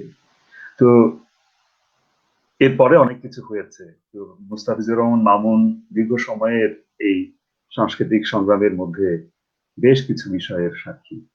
আমরা খুব সংক্ষেপে দু একটি কথা শুনি যে কবে কখন এগুলো হলো। দেখুন, আমরা তো উদীচীর মানুষ, আহ রাজপথে গানটাকে খুব ভালোবাসি এবং সবসময় মনে করি যে আহ, নতুন কিছু সাংস্কৃতিক আন্দোলনের কর্মসূচি নিয়ে সাধারণ মানুষের কাছে কিভাবে যাওয়া যায় এবং সেইখানে অনেক জায়গাগুলো থাকে আমার ভাষা সংস্কৃতি মুক্তিযুদ্ধের যে লড়াইটি, সেই লড়াইয়ের সংস্কৃতিটি সাধারণ মানুষের কাছে নিয়ে যাওয়ার জন্য উদীচী ভিন্ন ভিন্ন মাত্রার আয়োজনগুলো করে থাকে। আমরা উদীচী একটি কাজ করি বায়ান্নের ভাষা আন্দোলনকে ঘিরে। আগে যেমন প্রভাত ফেরিতে সবাই কেন্দ্রীয় শহীদ মিনারে গিয়ে ফুল দিত, আমরা উদীচীর কর্মীরা চিন্তা করলাম যে এর থেকে বেরিয়ে এসে একটি আন্দোলনমুখী কর্মসূচি বা অনুষ্ঠান ভাবে তৈরি করা যায়। তো আমরা 2015 সালে আলপনা উৎসব নামে একটি অনুষ্ঠান আমরা শুরু করলাম। 20 তারিখ রাতে, সেটি 1 মিনিটে আলপনা উৎসবের আলপনা অঙ্কনের মধ্য দিয়ে সেই দিনটির শুভ সূচনা আমরা করব এবং সেই অনুষ্ঠানে আমরা সন্ধ্যা থেকে শুরু করে পথনাটক, গান, আবৃত্তি, আলোচনার মধ্য দিয়ে আমরা সারা রাত সেই অনুষ্ঠানটিকে মানুষের জন্য আয়োজন করে থাকি এবং সেইখানে এই সকল পেশার মানুষ, সকল রাজনৈতিক মানুষ, সকল মুক্তিযুদ্ধের চেতনার মানুষ, মুক্তিকামী মানুষ, শিশু, আবাল, বৃদ্ধ সকলেই রাত জেগে সে অনুষ্ঠানটি উপভোগ করে। এবং এই আন্দোলনটি আমরা করবার পেছনে একটি কারণ আমাদের ছিল, যা ভাষা সৈনিক শহীদ রফিক উদ্দিন আহমেদকে সামনে নিয়ে আসবো। কারণ আপনারা আমাদের মঞ্চ যদি দেখে থাকেন, সেখানে আমাদের বীর যে শহীদরা, শহীদ রফিক উদ্দিন আহমেদ, সালাম, রফিক, জব্বার, বরকত, এদের কিন্তু ছবি আমরা ওখানে, বড় বড় ছবি কিন্তু আমরা ওখানে টাঙিয়ে রাখি এবং আঙুল দিয়ে দেখাতে চাই নতুন প্রজন্মকে যে এই মানুষগুলোর রক্তের বিনিময়ে আমরা বাংলা ভাষাকে সেই দিন রাষ্ট্রভাষা মর্যাদায় প্রতিষ্ঠা করতে পেরেছিলাম। এবং এই আলপনা বিষয়টি আমরা সামনে নিয়ে সেই জন্যই যে প্রতিটি জাতিগোষ্ঠীর একটি সংস্কৃতির ধারা রয়েছে। আলপনা তার এই সংস্কৃতির বিরাট অংশ কিন্তু রয়েছে, বাঙালির চিরাচরিত যে সংস্কৃতি তার মধ্যে কিন্তু আলপনা রয়েছে। এবং গানে, নাটকে, কবিতায় আমরা পাই যে বুকের রক্ত ঢেলে সেই ঢাকার রাজপথ রক্তে রাঙিয়েছিল, আলপনা অঙ্কন করেছিল। সেই চিন্তা থেকে উদীচী এই আলপনা উৎসবটি আয়োজন করে এবং আমাদের একটি অর্জন হয়েছে, যে অর্জনটির কথা আপনি বারবারই বলছেন। যে জায়গায় আমরা আলপনা উৎসবটি করলাম প্রথম 2015-তে, সেখানে একটি জরাজীর্ণ জায়গা ছিল, আমরা পরিষ্কার করে সেখানে আমরা অনুষ্ঠান করলাম এবং উদীচীর কর্মীরা ওই দিন ঘোষণা করলো যে এই যে আলপনা উৎসব হচ্ছে এটাকে শহীদ রফিক চত্বরে রূপান্তর করতে হবে এবং শহীদ রফিক মুক্ত মঞ্চে রূপান্তর করতে হবে। আমরা দাবি তুললাম সেই দিন, সেই দাবিতে সবাই সমর্থন করল এবং পরবর্তীতে মেয়র যিনি হলেন গাজী কামরুল হুদা সেলিম, সেই মেয়র হবার প্রতিশ্রুতি দিয়েছেন যদি জয়লাভ করতে পারেন তাহলে ওই জেলা প্রশাসকের কার্যালয় এবং শহীদ রফিক যে চত্বর রয়েছে, এই যে গোল চত্বরটি, সেখানে উনি শহীদ রফিক চত্বর হিসেবে ঘোষণা করবেন। এবং দ্বিতীয়বার 2016 সালে উনি নির্বাচিত হয়ে উনি ওখানে শহীদ রফিক চত্বর ঘোষণা করলেন এবং শহীদ রফিক একটি মোরাল ওখানে উনি নির্মাণ করে উদ্বোধন করলেন এবং ওটিকে শহীদ রফিক মুক্ত মঞ্চ হিসাবে কিন্তু উনি সেখানে নামকরণ করলেন। এবং আনন্দের এবং একটি আনন্দের ব্যাপার এটা বলছে জন্য এখন মানিকগঞ্জ সকল আন্দোলন, সকল শ্রেণী পেশার মানুষের আন্দোলন, মানববন্ধন, প্রতিবাদী সভা, যাই কিছু হয় না কেন সেই শহীদ রফিক ঘিরেই হয়। এটি পোস্টারে, লিফলেটে, দাওয়াতপত্রে কিন্তু শহীদ চত্বর, শহীদ রফিক মোরাল কিন্তু প্রচার হচ্ছে এবং নতুন প্রজন্মের মাঝে কিন্তু এই শহীদ রফিক নাম ঘুরিয়ে ফিরে বারবার আসছে। এটি আন্দোলনের মধ্যে কিন্তু খুব সামনে শহীদ রফিক উদ্দিন আহমেদকে। এবং আর বলি যে গতবার উৎসব হয়েছে, আমাদের 6 বছর হলো, এবার 7 বছর আমরা পা দেব এই আলপনা উৎসবটি এবং সেই আলপনা উৎসবকে কেন্দ্র করে আমরা বিজয়মালা মোড় পর্যন্ত গতবার যে আলপনা উৎসব হলো সেখানে ঘোষণা হয়েছে ওই মুক্তিযুদ্ধ চত্বর হবে এবং এই শহীদ রফিক চত্বর থেকে মুক্তিযুদ্ধ চত্বর যাবার যে রাস্তাটি প্রায় হাফ কিলো জায়গাটি, দুই পাশে আমরা টেরাকোটার মধ্য দিয়ে আমাদের এই যে সংস্কৃতির যে একটি ভাস্কর্য রয়েছে সেগুলো দিয়ে এই 52 এবং 71-এর যে আন্দোলনের যে ছবিগুলো, লড়াই সংগ্রামের ছবিগুলো সেখানে এই টেরাকোটার মাধ্যমে কিন্তু ফুটিয়ে তোলা হবে। এবং আমরা বলেছিলাম যে ওই যে ডিসি রূপসের উল্টা চারিদিকে হলো ওয়াকওয়ে হবে, মানুষ হাঁটবার একটি সুযোগ পাবে। এই যে সমগ্র জায়গাটি একটি পর্যটন কেন্দ্র হিসাবে গড়ে তুলবে, ভাষা আন্দোলন, মুক্তিযুদ্ধ, বাঙালির সংস্কৃতির লড়াই সংগ্রামের কথা সেখানে লিপিবদ্ধ থাকবে। এবং আমরা মনে করি যে এই আলপনা উৎসবটি যদি ধীরে ধীরে ধীরে ধীরে আরো আমরা এগিয়ে নিয়ে যেতে পারি, তাহলে ওই আলপনা উৎসবকে কেন্দ্র করেই যে মুক্তিযুদ্ধ বা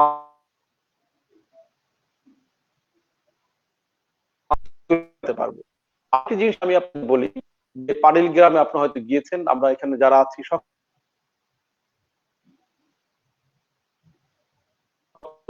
সেই মিউজিয়ামটি শুধু মিউজিয়ামই পরিণত হয়েছে, কিন্তু মিউজিয়াম বলতে যেটি বোঝায়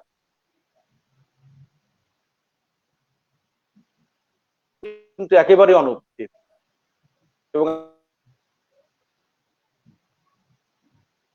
একটি পূর্ণাঙ্গ মিউজিয়ামে পরিণত করা উচিত। এবং আমরা ওদের শিক্ষার্থীরা সে উৎসব থেকে আরেকটি দাবি তুলেছিলাম যে একটি ভাষা মিউজিয়াম করতে হবে মানে, এবং ওই বিজয়মালা, এই টাউন হল, শহীদ মিরাস্তপন স্টেডিয়াম সংলগ্ন জায়গাটি ভাষা মিউজিয়াম করতে হবে। ভাষা আন্দোলনে যারা রয়েছে, ইতিহাস ঐতিহ্যের যে কথাগুলো রয়েছে সেগুলো কিন্তু সেইখানে সংরক্ষণ করতে হবে, এটি আমরা দাবি তুলেছি।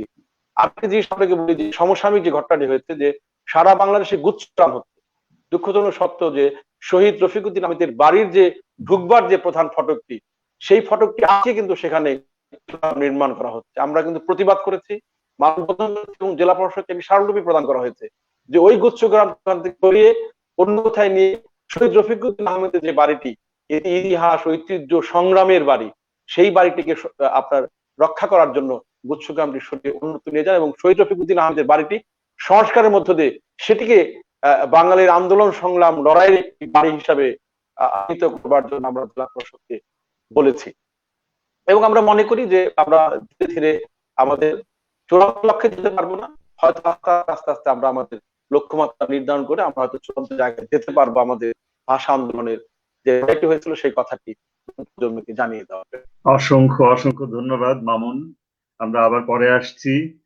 আমরা রতন বাইরে চলে গিয়েছিল, রতনকে আবার নিয়ে নিলাম।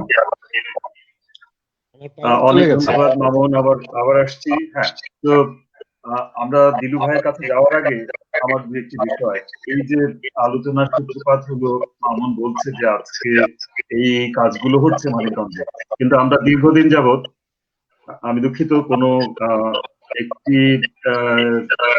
আমাদের কারো বোধ হয় অতিরিক্ত কোনো ডিভাইস ওপেন আছে, যে কারণে আমরা একটা ইকো শব্দ পাচ্ছি, একটা প্রতিধ্বনি পাচ্ছি। একটু সবাই একটু দেখবেন যে সেটা যেন বন্ধ করা হয়।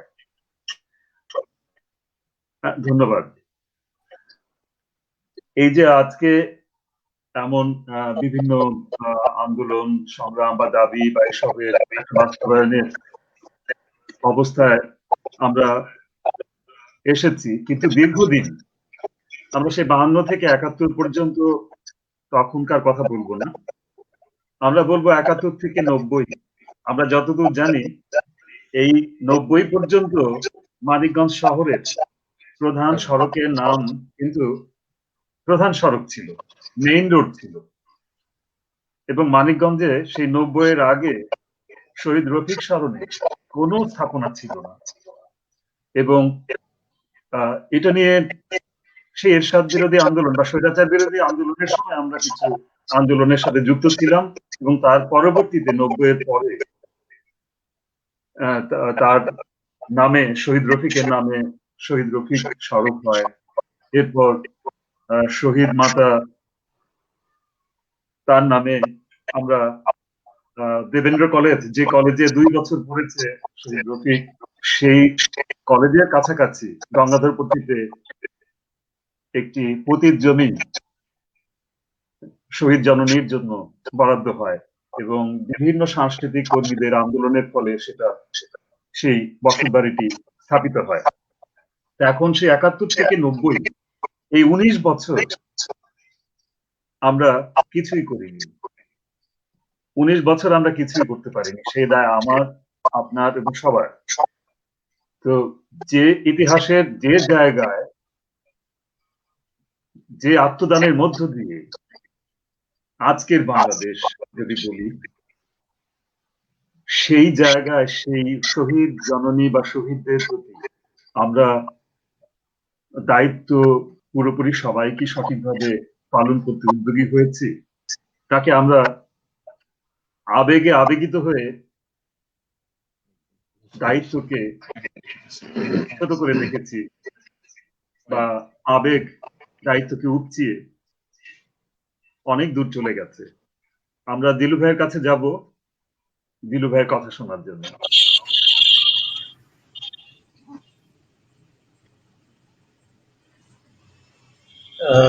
আবেগের কথা তো হলো, আবেগ আবেগ দ্বারাই আমরা বেশি টার্গেট করি যে কোনো ক্ষেত্রে।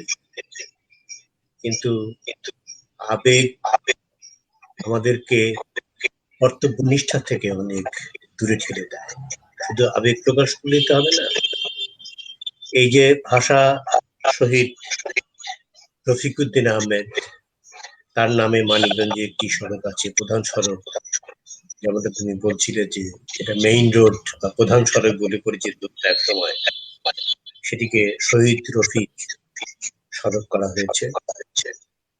কিন্তু দুর্ভাগ্যের বিষয় হচ্ছে এই যে এই সড়কটি ছাড়া আর পাড়িল গ্রামের, যে গ্রামে জন্ম নিয়েছিলেন শহীদ রফিক, সেই গ্রামের নাম রফিকনগর করা এবং সেখানে একটি স্থাপনা স্থাপন করে একটি লাইব্রেরি প্রতিষ্ঠা করা ছাড়া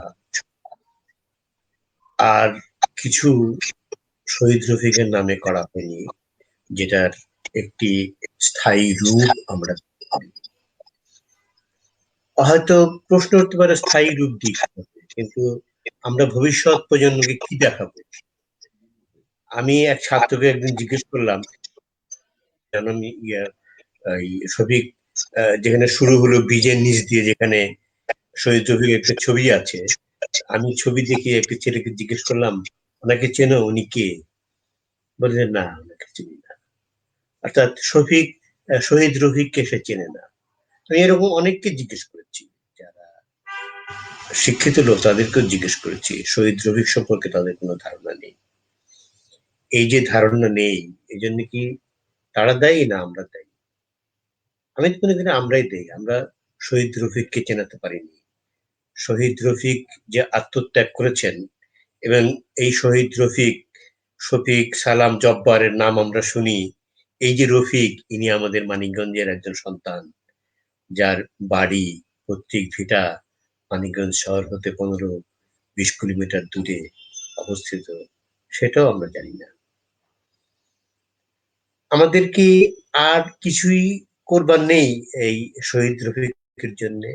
তাকে আমাদের মধ্যে, আমাদের ভবিষ্যৎ প্রজন্মের কাছে তুলে ধরবার জন্য, এবং ভবিষ্যৎ প্রজন্ম যাতে তার নামটা স্মরণ করতে পারে, তার কৃতকর্ম স্মরণ করতে পারে, সেজন্য আমরা কি কিছু করেছি?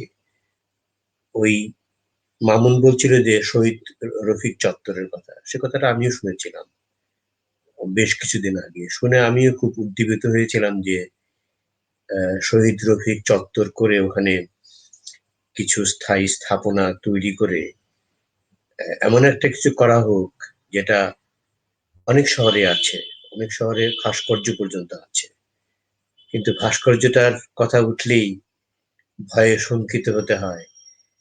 এদেশে যেখানে বঙ্গবন্ধুর ভাস্কর্যের উপরে হামলা করে ভেঙে ফেলা হয়, সেখানে আমি কি করে আশা করতে পারি যে শহীদ রফিকের একটি ভাস্কর্য ওই ডিসি অফিসের সামনে নির্মাণ করা হোক? আমি শঙ্কিত হই, কিন্তু আমার ইচ্ছে করে যে সেখানে একটি বিশাল ভাস্কর্য নির্মাণ করা হোক, যেখানে শহীদ রফিককে প্রতিষ্ঠা করা হয়, যেটা দেখে যে কোনো মানুষের চিহ্নিত করতে পারেন, ইনি রফিকুদ্দিন আহমেদ, যিনি 52 ভাষা আন্দোলনের সময় তিনি প্রাণ দিয়েছেন। তিনি প্রথম শহীদ, যে গুলিটা যার মাথায় পেছন দিক থেকে এসে লেগেছিল, তিনি লুটিয়ে পড়েছিলেন মাটিতে এবং তার কিছুক্ষণ পরেই তিনি মারা গিয়েছিলেন। এইটুক ঘটনাও তো আমরা অনেকে জানি না।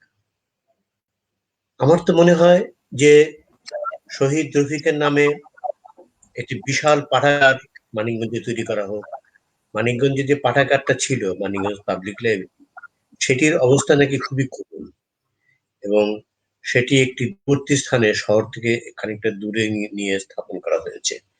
সেখানে কেউ পড়তে যায় না। পড়তে যাওয়া আসলে বেশ খানিকটা কষ্টকর ব্যাপার। আর রফিকুদ্দিনের বাড়িতে, রফিকনগরের যে স্থাপনাটা করা হয়েছে, সেখানে একটা লাইব্রেরিও আছে আমি শুনেছি, কিন্তু সে লাইব্রেরিতে রফিকুদ্দিন আহমেদ সম্পর্কে কোনো তথ্য নেই, কোনো বই পুস্তক নেই। অবশ্য রফিকুদ্দিনকে নিয়ে বই পুস্তক খুব একটা বেশি লেখাও হয়নি। লেখা উচিত, যে কোনো ভাষা শহীদ, যে কোনো শহীদ সম্পর্কে লেখা উচিত, সে মুক্তিযুদ্ধের শহীদ হোক আর ভাষা শহীদ হোক। এগুলো যদি আমরা সংরক্ষণ না করি, তাহলে আমাদের ভবিষ্যৎ প্রজন্ম কি জানবে? আমরা কি একটি বিস্মৃত প্রবণ জাতিতে পরিণত হব? আমরা কি ইতিহাস ভুলে যাব?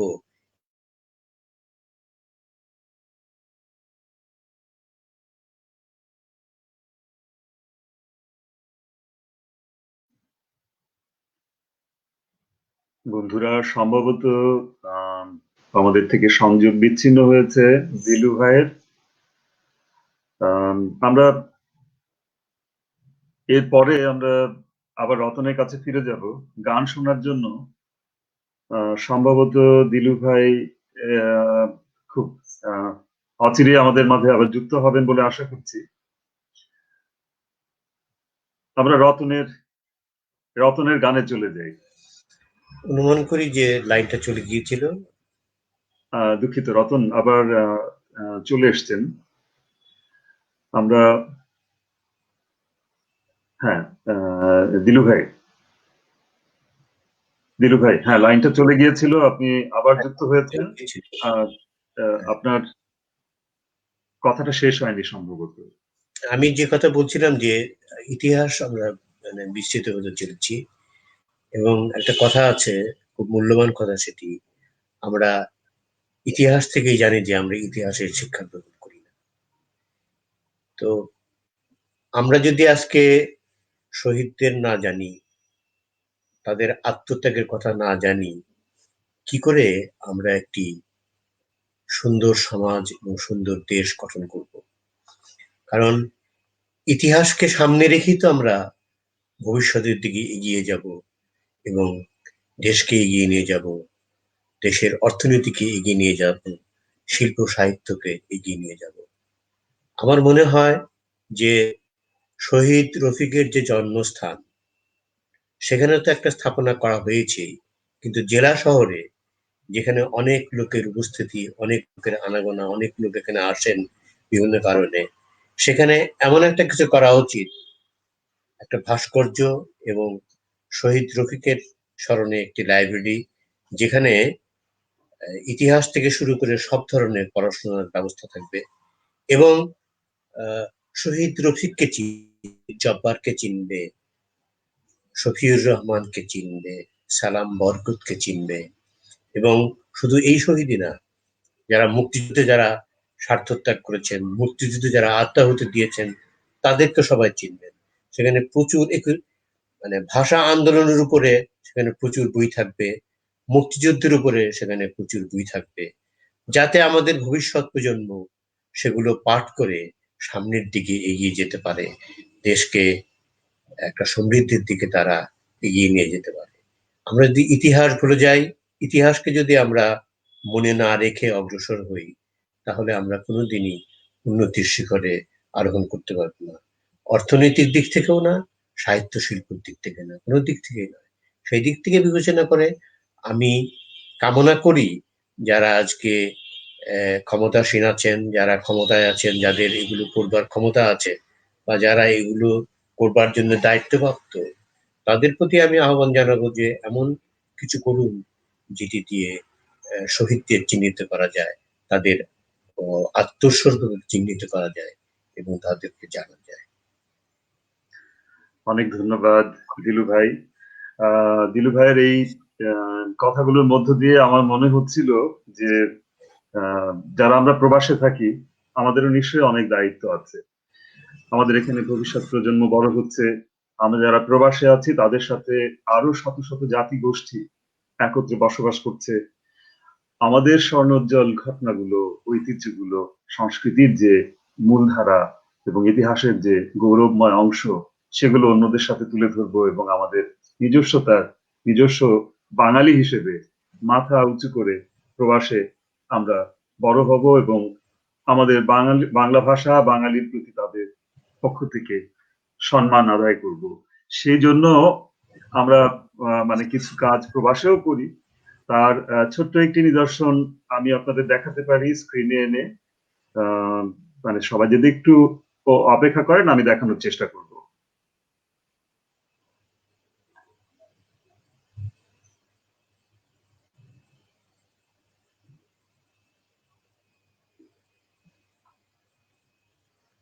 আমরা এখানে ফ্রান্সে দীর্ঘ প্রায় 15 বছর যাবৎ উদীচী শিল্পী গোষ্ঠীর কাজ চালিয়ে যাচ্ছি এবং সেই সুবাদে আমাদের একটা মূল বিষয় ছিল এখানে আন্তর্জাতিক মাতৃভাষাকে কেন্দ্র করে আমরা কিছু কাজ করব। এই আন্তর্জাতিক মাতৃভাষাকে কেন্দ্র করে কাজ করতে যে আমাদের প্রায় 10 বছরের সংগ্রাম এবং 10 কি 11 বছরের সংগ্রাম শুধুমাত্র এই মাতৃভাষা দিবসকে নিয়ে, তার কিছু বহিঃপ্রকাশ, তার কিছু ফলাফল আমরা পেয়েছি, যার কিছু অংশ আমি দেখানোর চেষ্টা করব।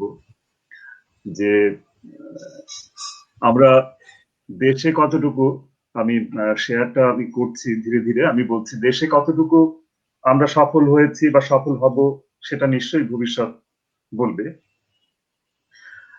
এখানে কিন্তু আমাদের উদীচী শিল্পী গোষ্ঠীর আন্দোলনে ভাষা এবং সাংস্কৃতিক কেন্দ্র নামে সরকারিভাবে প্রথম একটি কেন্দ্র 2019-এ স্থাপন করতে পেরেছি। আমরা ঠিক প্যারিসের প্যারিস বৃত্তের সাথে যে অঞ্চল, সেই অঞ্চলে প্রায় 118 জাতির বসবাস। এখানে এই 118 জাতির বসবাস এবং সেই বসবাসকে কেন্দ্র করে আমরা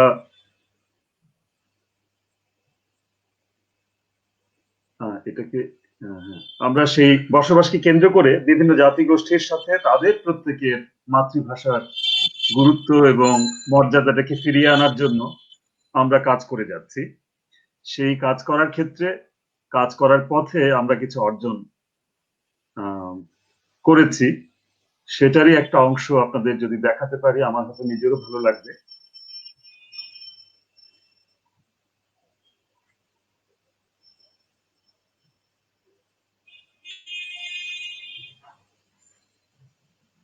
আমার মনে হয় যে যারা আমরা উপস্থিত আছি তারা বিষয়টা দেখতে পাচ্ছে এবং আমাদের যারা আছেন দর্শক, তারাও হয়তো দেখতে পাচ্ছেন।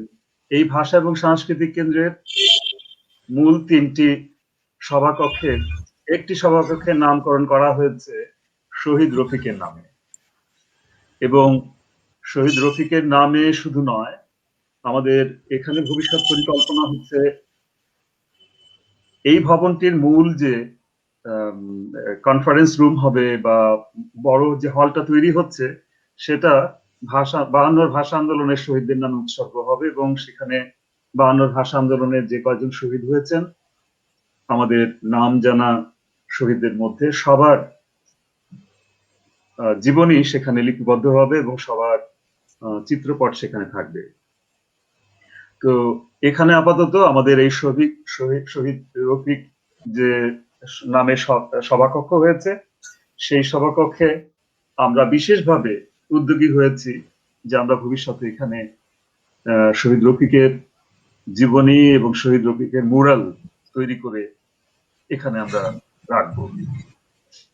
তো আমি শেয়ারিংটা থেকে চলে যাচ্ছি, আশা করি আপনাদের সবার মানে কি বলবো, সবার যদি সার্বিক সহযোগিতা বা সার্বিক মানসিক সহযোগিতা যেটা দেশ থেকে আপনারা আমাদের দিতে পারেন, তাহলে নিশ্চয়ই আমরা আরো বেশ কিছু কাজ এই বিষয়ে আমরা করতে পারবো, যেটা শুধু আমাকে নয়, আমার সংগঠন উদীচীকে নয়, এখানে প্রবাসী বাংলাদেশি যারা আছে, বাঙালি যারা আছি, সর্বোপরি বাংলাদেশকে এদেশে একটা সম্মানজনক স্থানে বিভিন্ন শত শত জাতিগোষ্ঠীর মধ্যে স্থান নিতে পারবে। আমরা এত কথার পরে আমরা একবার গান না শুনলে হয় না। আমরা চলে যাই রতনের কাছে।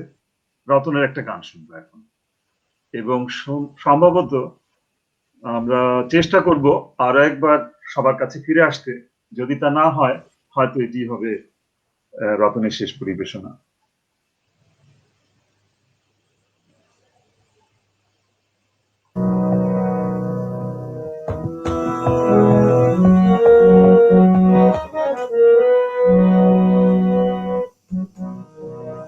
বাংলার হিন্দু, বাংলার বৌদ্ধ, বাংলার খ্রিস্টান, বাংলার মুসলমান, আমরা সবাই বাঙালি, আমরা সবাই বাঙালি। বাংলার হিন্দু, বাংলার বৌদ্ধ, বাংলার খ্রিস্টান, বাংলার মুসলমান, আমরা সবাই বাঙালি।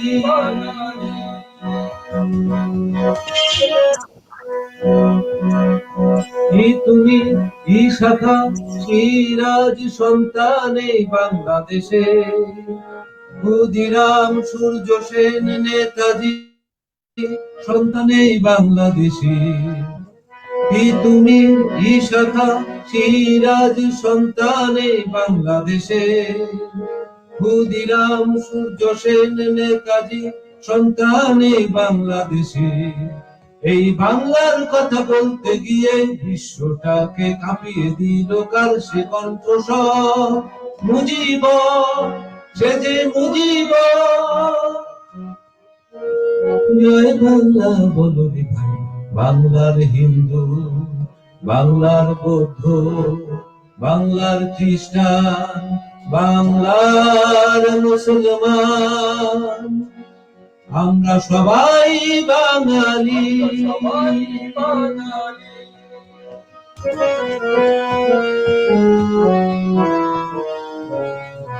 ওইটি ছেলে বাংলা ভাষার করে যে দিল প্রাণ, তারা বলে গেল ভাষাই ধর্ম, ভাষাই মোদের মান। ওইটি ছেলে বাংলা ভাষার করে যে দিল প্রাণ, তারা বলে গেল ভাষাই ধর্ম, ভাষাই মোদের মান। মাইকেল বিশ্বকবি নজরুল সন্তান এই বাংলাদেশে, কায়কোবাদ বিবেকানন্দ অরবিন্দ সন্তান এই বাংলাদেশে। মাইকেল বিশ্বকবি নজরুল সন্তান এই বাংলাদেশে, কায়কোবাদ বিবেকানন্দ অরবিন্দ সন্তান এই বাংলাদেশে। এই বাংলার কথা বলতে গিয়ে বিশ্বটাকে কাঁপিয়ে দিল কার সে কণ্ঠস্বর, মুজিবন, সে যে মুজিবন। জয় বাংলা বলো রে ভাই, বাংলার হিন্দু, বাংলার বৌদ্ধ, বাংলার খ্রিস্টান, বাংলার মুসলমান, আমরা সবাই বাঙালি, আমরা সবাই বাঙালি, আমরা সবাই বাঙালি।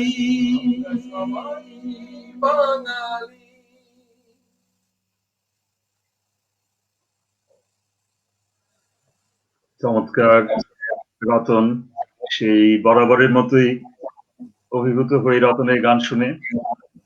আমরা রতনকে অনেক ধন্যবাদ। আমরা সময় পেলে আমরা নিশ্চয়ই আরো একটা বার সবার কাছে যাব। রতনকে সাথে থাকার অনুরোধ করছি। আমরা এবার আবৃত্তি শুনবো মামুনের।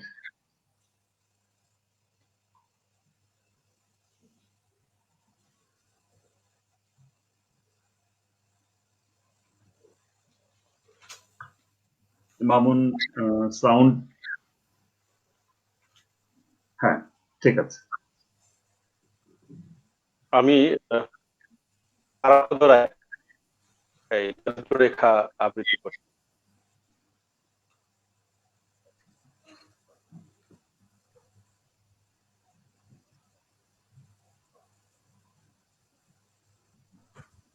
আমার লজ্জা নিবারণের কাপড় ছিল না, আমার মাথার উপরে আচ্ছাদন ছিল না। অসীম দয়াশরীর আপনার। আপনি আমাকে বললেন, না, গরিব কথাটা খুব খারাপ, ওতে মানুষের মর্যাদাহানি হয়। তুমি হলে দরিদ্র, অপরিসীম বাণিজ্যের মধ্যে আমার কষ্টের দিন, আমার কষ্টের দিন দিনের পর দিন আর শেষ হয় না। আমি আরো আরো জীর্ণ ক্লিষ্ট হয়ে গেলাম। হঠাৎ আপনি আবার এলেন, এসে বললেন, এই দেখো, বিবেচনা করে দেখলাম দরিদ্র শব্দটি ভালো নয়, তুমি হলে নিঃস্ব। দীর্ঘ নিঃস্বতার দিন রাত্রি কনকনে গরমে ধুকতে ধুকতে, শীতের রাতের ঠান্ডায় কাঁপতে কাঁপতে, বর্ষার জলে ভিজতে ভিজতে আমি নিঃস্ব থেকে নিঃস্বতর হয়ে গেলাম। আপনি আবার এলেন, আপনি বললেন, তোমার নিঃস্বতার কোনো মানে হয় না, তুমি নিঃস্ব হবে কেন? তোমাকে চিরকাল বঞ্চনা করা হয়েছে, তুমি বঞ্চিত, চিরবঞ্চিত, চিরবঞ্চিত। আমার বঞ্চনার অবদান নেই। বছরের পর বছর রাত পেটা খেয়ে উদম আকাশের নিচে রাস্তায় শুয়ে কঙ্কাল সারা আমার বেঁচে থাকা। আপনি কিন্তু আমাকে ভুলেননি। এবার আপনার মুষ্টিবদ্ধ হাত, আপনি এসে উদারত কণ্ঠে ডাক দিলেন, জাগো, জাগো সর্বহারা। তখন আমার জাগবার কথা নেই, ক্ষুধায় অনাহারে আমি শেষ হয়ে এসেছি। বুকের পাঁজর হাপড়ের মতো কোমল সুঠাম করছে। আপনার উৎসাহ এবং উদ্দীপনার সঙ্গে আমি তালি মেলাতে পারছি না। ইতিমধ্যে আরো বহুদিন গিয়েছে, আপনি এখন আরো বুদ্ধিমান, আরো চৌকস হয়েছেন। এবার আপনি একটা ব্ল্যাকবোর্ড নিয়ে এসেছেন, সেখানে চকখড়ি দিয়ে যত্ন করে ছকছকে একটা লম্বা লাইন টেনে দিয়েছে। বড় পরিশ্রম হয়েছে আপনার। কপালের ঘাম মুছে বলছেন, এই যে রেখাটা দেখছো, এর নিচে, অনেক নিচে তুমি রয়েছো। চমৎকার, আপনাকে ধন্যবাদ, বহু ধন্যবাদ।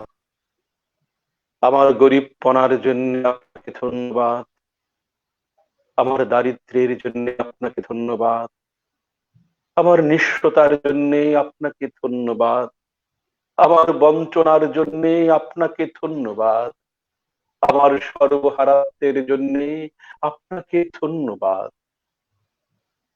আর সবশেষে ওই যে ঝকঝকে রেখা, ওই উজ্জ্বল উপহারটির জন্য আপনাকে ধন্যবাদ। কিন্তু ক্রমশ আমার ক্ষুধার অন্ন এখন আরো কমে গেছে, আমার লজ্জা নিবারণের কাপড় এখন আরো ছিঁড়ে গেছে, আমার মাথার উপরের আচ্ছাদন এখন আরো সরে গেছে।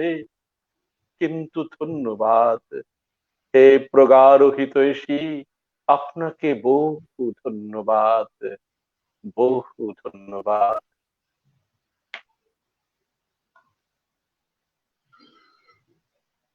মামুনকেও অসংখ্য ধন্যবাদ। আমরা চমৎকার চমৎকার আবৃত্তি শুনছি, কিন্তু এর মধ্যে আমাদের অনেক সময় পার হয়ে গেছে। 1 ঘন্টা 34 মিনিট দেখাচ্ছে ঘড়ির কাঁটায়। তো আমরা চাই যে খুব বেশি না বাড়িয়ে হয়তো তাড়াতাড়ি আমাদের অনুষ্ঠান শেষ করতে হবে আজকে। তারপরও মানে কবিতা আবৃত্তির এই যে আবহটা তৈরি হয়েছে, তার সাথে মিলিয়ে আমি আমার ছোট্ট একটি স্মৃতি আপনাদের সাথে না বলে পারছি না, সত্যি কথা। সে সময়টা এবং সেই স্মৃতির সাথে আমার অত্যন্ত প্রিয় মানুষ এবং আপনাদেরও অসংখ্য মানুষের, আপনাদের মতো আরো অনেকেরই প্রিয় মানুষ, প্রিয় সেই মানুষটির নাম আপনাদের বলছি, যার প্রতি আমি অশেষ কৃতজ্ঞ, সেই লতিফ সিদ্দিকী। আপনারা, আপনাদের সবার প্রাণের মানুষ, আমি জানি সেটা। তো তার সাথে আমার একটা ছোট্ট ঘটনায় আমার যাওয়া হয়েছিল। আম, শহীদ রফিক এর বাড়ি সে পারিল, সিংগাইর উপজেলার পারিলে। তো সেখানে যে আমাদের খুব কষ্টকর একটা অভিজ্ঞতা হয়, কারণ আমরা দুপুর থেকে সন্ধ্যা পর্যন্ত প্রায় অপেক্ষা করেছিলাম শহীদ জননীর সাথে কথা বলার জন্য। কিন্তু কথা বলার পরে মনটা আরো খারাপ হয়ে যায়, কঠিন হয়ে যায়, ভারী হয়ে যায়। কিন্তু কিন্তু একটা নতুন দিগন্ত খুলে যায়, নতুন একটা, আমার মস্তকে একটা নতুন জানালা উন্মুক্ত হয়, যার আলো বাতাস আজও আমি পাই। তো যাই হোক, আমি আহ, সেই স্মৃতি যদি আমার পুরোপুরি বলতে হয় তাহলে একটা বড় অনুষ্ঠানের দরকার। যাই হোক, সেটা না বলে কোথাও কোথাও লিখেছিলাম, তার থেকে কিছুটা মনে আছে, আমি পড়ার চেষ্টা করছি কয়েকটি লাইন। শহীদ জননী মোসাম্মত রাফেজা খাতুন, একা এবং অসহায়, তার অভিমানী মুখে দুপুরের রোদ গড়িয়ে বিকেল, তবু কথা না বলার সংকল্পে অটল। তার লুব্জ চোখে আজ শুধুই ঘৃণা, বুকের পাঁজরে লুকোনো হৃদয় যেন দুঃখ জমে জমে পাথরের পাহাড়। হঠাৎ ছুটে আসা ঝর্ণার মতো চোখের কোটর বেয়ে কষ্টের প্লাবন, জননীর জননীর চোয়াল পেরোয়, আর আমরা সিক্ত হই। মুহূর্তেই হৃদয়ের রঙিন পাপড়ি হয়ে ওঠে পাথর চাপা বিবর্ণ ঘাস। কখনো কবিতায় খানিকটা লেখার চেষ্টা করেছি, কখনো কোথাও লিখেছি। সত্যি কথা, যে কষ্ট, যে দুঃখ শহীদ জননী মোসাম্মত রাফেজা খাতুন পেয়েছেন তার জীবদ্দশায়, অনেক পরে, অনেক দেরিতে আমরা হয়তো তার জন্য ফিরে দাঁড়িয়েছি। তার জন্য হয়তোবা মানিকগঞ্জের যত সাংস্কৃতিক কর্মী আছে, সাংস্কৃতিক সংগঠন আছে, সবার সহযোগিতায়, সবার আন্দোলনেই সম্ভব হয়েছে। কিন্তু যে কষ্ট তার চোখে, তার ভাষায় সেদিন আমরা পেয়েছিলাম, সেটা ছিল অবর্ণনীয়। সত্যি কথা, সেটার বর্ণনা কোনোভাবেই দেওয়া সম্ভব নয়। ঠিক এখানেই মনে হয়েছে আমাদের বারবার, আমরা বোধহয় দায়িত্ব পালনে অনেক বেশি অবহেলা করেছি। আমরা শুধু দেখেছি শহীদ মিনারে 21শে ফেব্রুয়ারিতে সাদা শাড়ি পরা একজন ভদ্রমহিলা বসে আছেন, আমরা অনুষ্ঠান করছি, আমরা বক্তৃতা দিচ্ছি, এবং সেই অনুষ্ঠানের শেষে সেই ভদ্রমহিলা কে হয়তো একবার প্রশ্ন করছি, আর কোনো খবরও রাখছি না, এবং রাখতাম না এক সময়। এভাবেই শুধুমাত্র একটি দিনের জন্য শহীদ জননীকে মানিকগঞ্জ শহরে পরিপাটি করে শহীদ মিনারে বসানো হতো। এই যে কত লজ্জার এবং ঘৃণার, সেটা ঠিক সেদিন তার কাছ থেকে ফিরে আসতে আসতে সেই লজ্জা এবং ঘৃণা বহন করে নিয়ে এসেছিলাম আমি এবং লতিফ সিদ্দিকী। আমি হয়তো আরো অনেক আবেগিত অনেক কথা চলে আসবে, তার আগে আমি দিলওয়ার হোসেন দিলু ভাইয়ের কাছে চলে যাই। আমরা কিছু কথা শুনে সম্ভবত আমাদের অনুষ্ঠান শেষ পর্যায়ে চলে এসেছি, আমরা শেষ করব।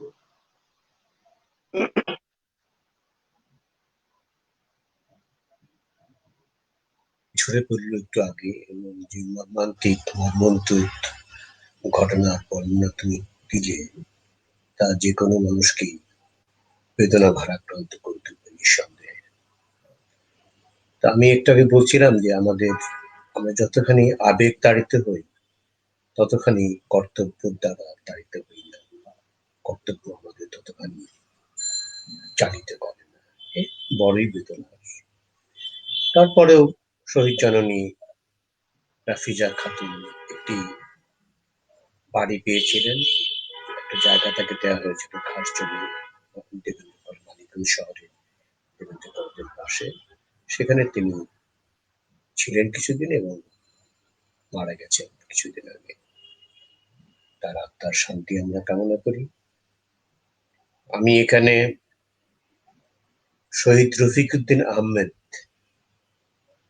যিনি এত বড় স্বার্থত্যাগ করে গেলেন, যিনি আমাদের মানিকগঞ্জের কৃতি সন্তান, যার বাড়ি আমাদের মানিকগঞ্জ শহর থেকে 15-20 কিলোমিটার দূরে। তিনি কেমন ছিলেন মানুষটা? ছোটবেলায় তিনি কেমন ছিলেন সেটা কি আমরা জানি? শুধু হয়তো এটুকু জানি যে 1926 সালের 30শে অক্টোবর তিনি জন্মগ্রহণ করেছিলেন ওই পারিল গ্রামে। তারপরে কলকাতার মিত্র ইনস্টিটিউশন এবং বাইরা হাই স্কুলে লেখাপড়া করেছিলেন দেবেন্দ্র কলেজে, কিছুদিন জগন্নাথ কলেজে। তারপরে বাবার ব্যবসার সঙ্গে সহযোগিতা করেছিলেন। এটুকুই আমরা জানি, এবং এটুকু জানা দিয়েই তাকে জানা শেষ হয়ে যায় না। এবং তার সম্পর্কে খুব একটা লেখাপত্র কোথাও নেই। যেটুকু আছে তা থেকে জানি উনি খুবই চঞ্চল, দুষ্ট একটা ছেলে ছিলেন। দিনভর টোটো করে ঘুরে বেড়াতেন, গাছে উঠতেন, হয়তো দূর দূরান্তের গ্রামে চলে যেতেন দৌড়ে। একবার সেই গাছে উঠতে গিয়ে পড়ে গেলেন এবং তার পা ভেঙে গেল। সেটা ধরুন 1930-32 সালের কথা হবে। তাকে চিকিৎসার জন্য নিয়ে যেতে হলো কলকাতায়। সেটা কত কঠিন ছিল এটা অনুমান করা যায়। তারপরে সেই দুষ্ট ছেলেটার চিকিৎসার জন্য অনেক দূরে নিয়ে যেতে হয়েছিল তার বাবা মাকে কষ্ট করে। তিনি নাকি সুই সুতোয় খুব সুন্দর নকশা আঁকতে পারতেন। এটা আমরা তার জীবনী যারা কিঞ্চিৎ লিখেছেন তাদের লেখা থেকে পাই। তো মৃত্যুবরণের সময় তিনি কেমন ছিলেন সেরকম বর্ণনাও দু একটা লেখাতে এসেছে। সেখানে আমরা পেয়েছি যে যেদিন তিনি মারা যান তার পরনে ছিল হালকা নীল শার্ট, সাদা প্যান্ট, নেভি ব্লু মোজা, চকচকে পালিশ করা ইংলিশ জুতো, আর পকেটে একটা শেফার্ড কলম। আর তার চুলগুলো ছিল কোকড়া, নাকটা ছিল লম্বা, আর দাঁত খানিকটা উঁচু। আমাদের এই শহীদান, যার আত্মত্যাগে আমরা ভাষা বাঁচাবার লড়াইয়ে অংশগ্রহণ করেছিলাম, পরবর্তীতে মুক্তিযুদ্ধে ঝাঁপিয়ে পড়েছিলাম, এইরকম ছিলেন এই মানুষটি। এটা তো জানবার দরকার আছে আমাদের, তাই না? আমাদের হৃদয়ের পটে, হৃদয়ে তার এই ছবিটা এঁকে রাখবার প্রয়োজন আছে বলে আমি মনে করি। নিশ্চয়ই নিশ্চয়ই। এটা হয়তো যে এত বড় আত্মত্যাগ তিনি করে গেলেন আমাদের মানিকগঞ্জের এই কৃতি সন্তান, তিনি কেমন ছিলেন দেখতে, এই জন্যই আমি এটুকু বললাম। এবং তার আত্মোৎসর্গ, তার যে ভাষা আন্দোলনে অংশগ্রহণ, এবং তিনিই ছিলেন প্রথম শহীদ। 21শে ফেব্রুয়ারিতে যে মেডিকেল কলেজের ছাত্রাবাসে ঢুকে পুলিশ নির্বিচারে গুলি চালিয়েছিল, সেই গুলিটা প্রথম তার মাথায় এসে লেগেছিল। তিনি লুটিয়ে পড়েছিলেন এবং কিছুক্ষণ পরে তিনি মারা যান এবং তাকে হাসপাতালের একটি ছাত্রাবাসের কক্ষে নিয়ে যাওয়া হয়। সেখানে গভীর রাতে তাকে পুলিশ সেখান থেকে নিয়ে গিয়ে আজিমপুর কবরস্থানে দাফন করে। দিলু ভাই, আপনার কথার মাঝখানে একটুখানি যদি যোগ করি, আমাদের আরো অনেক কষ্ট হয়, ইতিহাসের পাতায় আমরা কখনো পাইনি, কিন্তু তার মা আমাদের যা বলেছিলেন, তাদের কিন্তু এই ঘটনার পরে মানে বীর বলে আমরা বাইরে হয়তো চিৎকার করেছি, আমরা আবেগে সে কথাটা আমার মনে আছে, তুমি বলেছিলে একদিন আমাকে। হ্যাঁ, আমার মনে হয় যে মানে সেটা কিন্তু কোথাও আমরা জানি না বা দেখি না কোথাও। তার মা নিজে যেটা বলেছে, তাদের গ্রামে অপপ্রচার হয়েছিল, সেই জন্য তাদের সাথে দীর্ঘদিন সেই গ্রামের মানুষ সেই পরিবারের কারোর সাথে কথা বলেন। হ্যাঁ, কি আশ্চর্য, কি রীতিমতো আশ্চর্য। এক ঘরে করার মতো অবস্থা হয়েছিল, যেটা তোমার নিশ্চয়ই, হ্যাঁ। কথা থেকে তোমার অভিজ্ঞতা থেকে আমি জেনেছিলাম। এবং এই বিষয়টা কিন্তু আমি কোথাও পাইনি। আমি তোমার কাছেই প্রথম শুনি যে তাদের এক ঘরের মতো করে ফেলা হয়েছিল। কি মর্মান্তিক, কি বেদনাদায়ক, মানে অপপ্রচার। এবং আমার মনে হয় এখানে তৎকালীন সরকারের হাত ছিল এই অপপ্রচারের হ্যাঁ, পেছনে। নিশ্চয়ই, নিশ্চয়ই। নিশ্চয়ই আমার তৎকালীন মনে সরকারের হয়েছিল, হাত। যে কারণে এরকম একটি ঘটনা ঘটতে পেরেছিল। এবং এই বেদনা নিয়েই ওই গোটা পরিবার সারা জীবন অতিবাহিত করেছেন, এবং একসময় অনেকেই মরে গেছেন।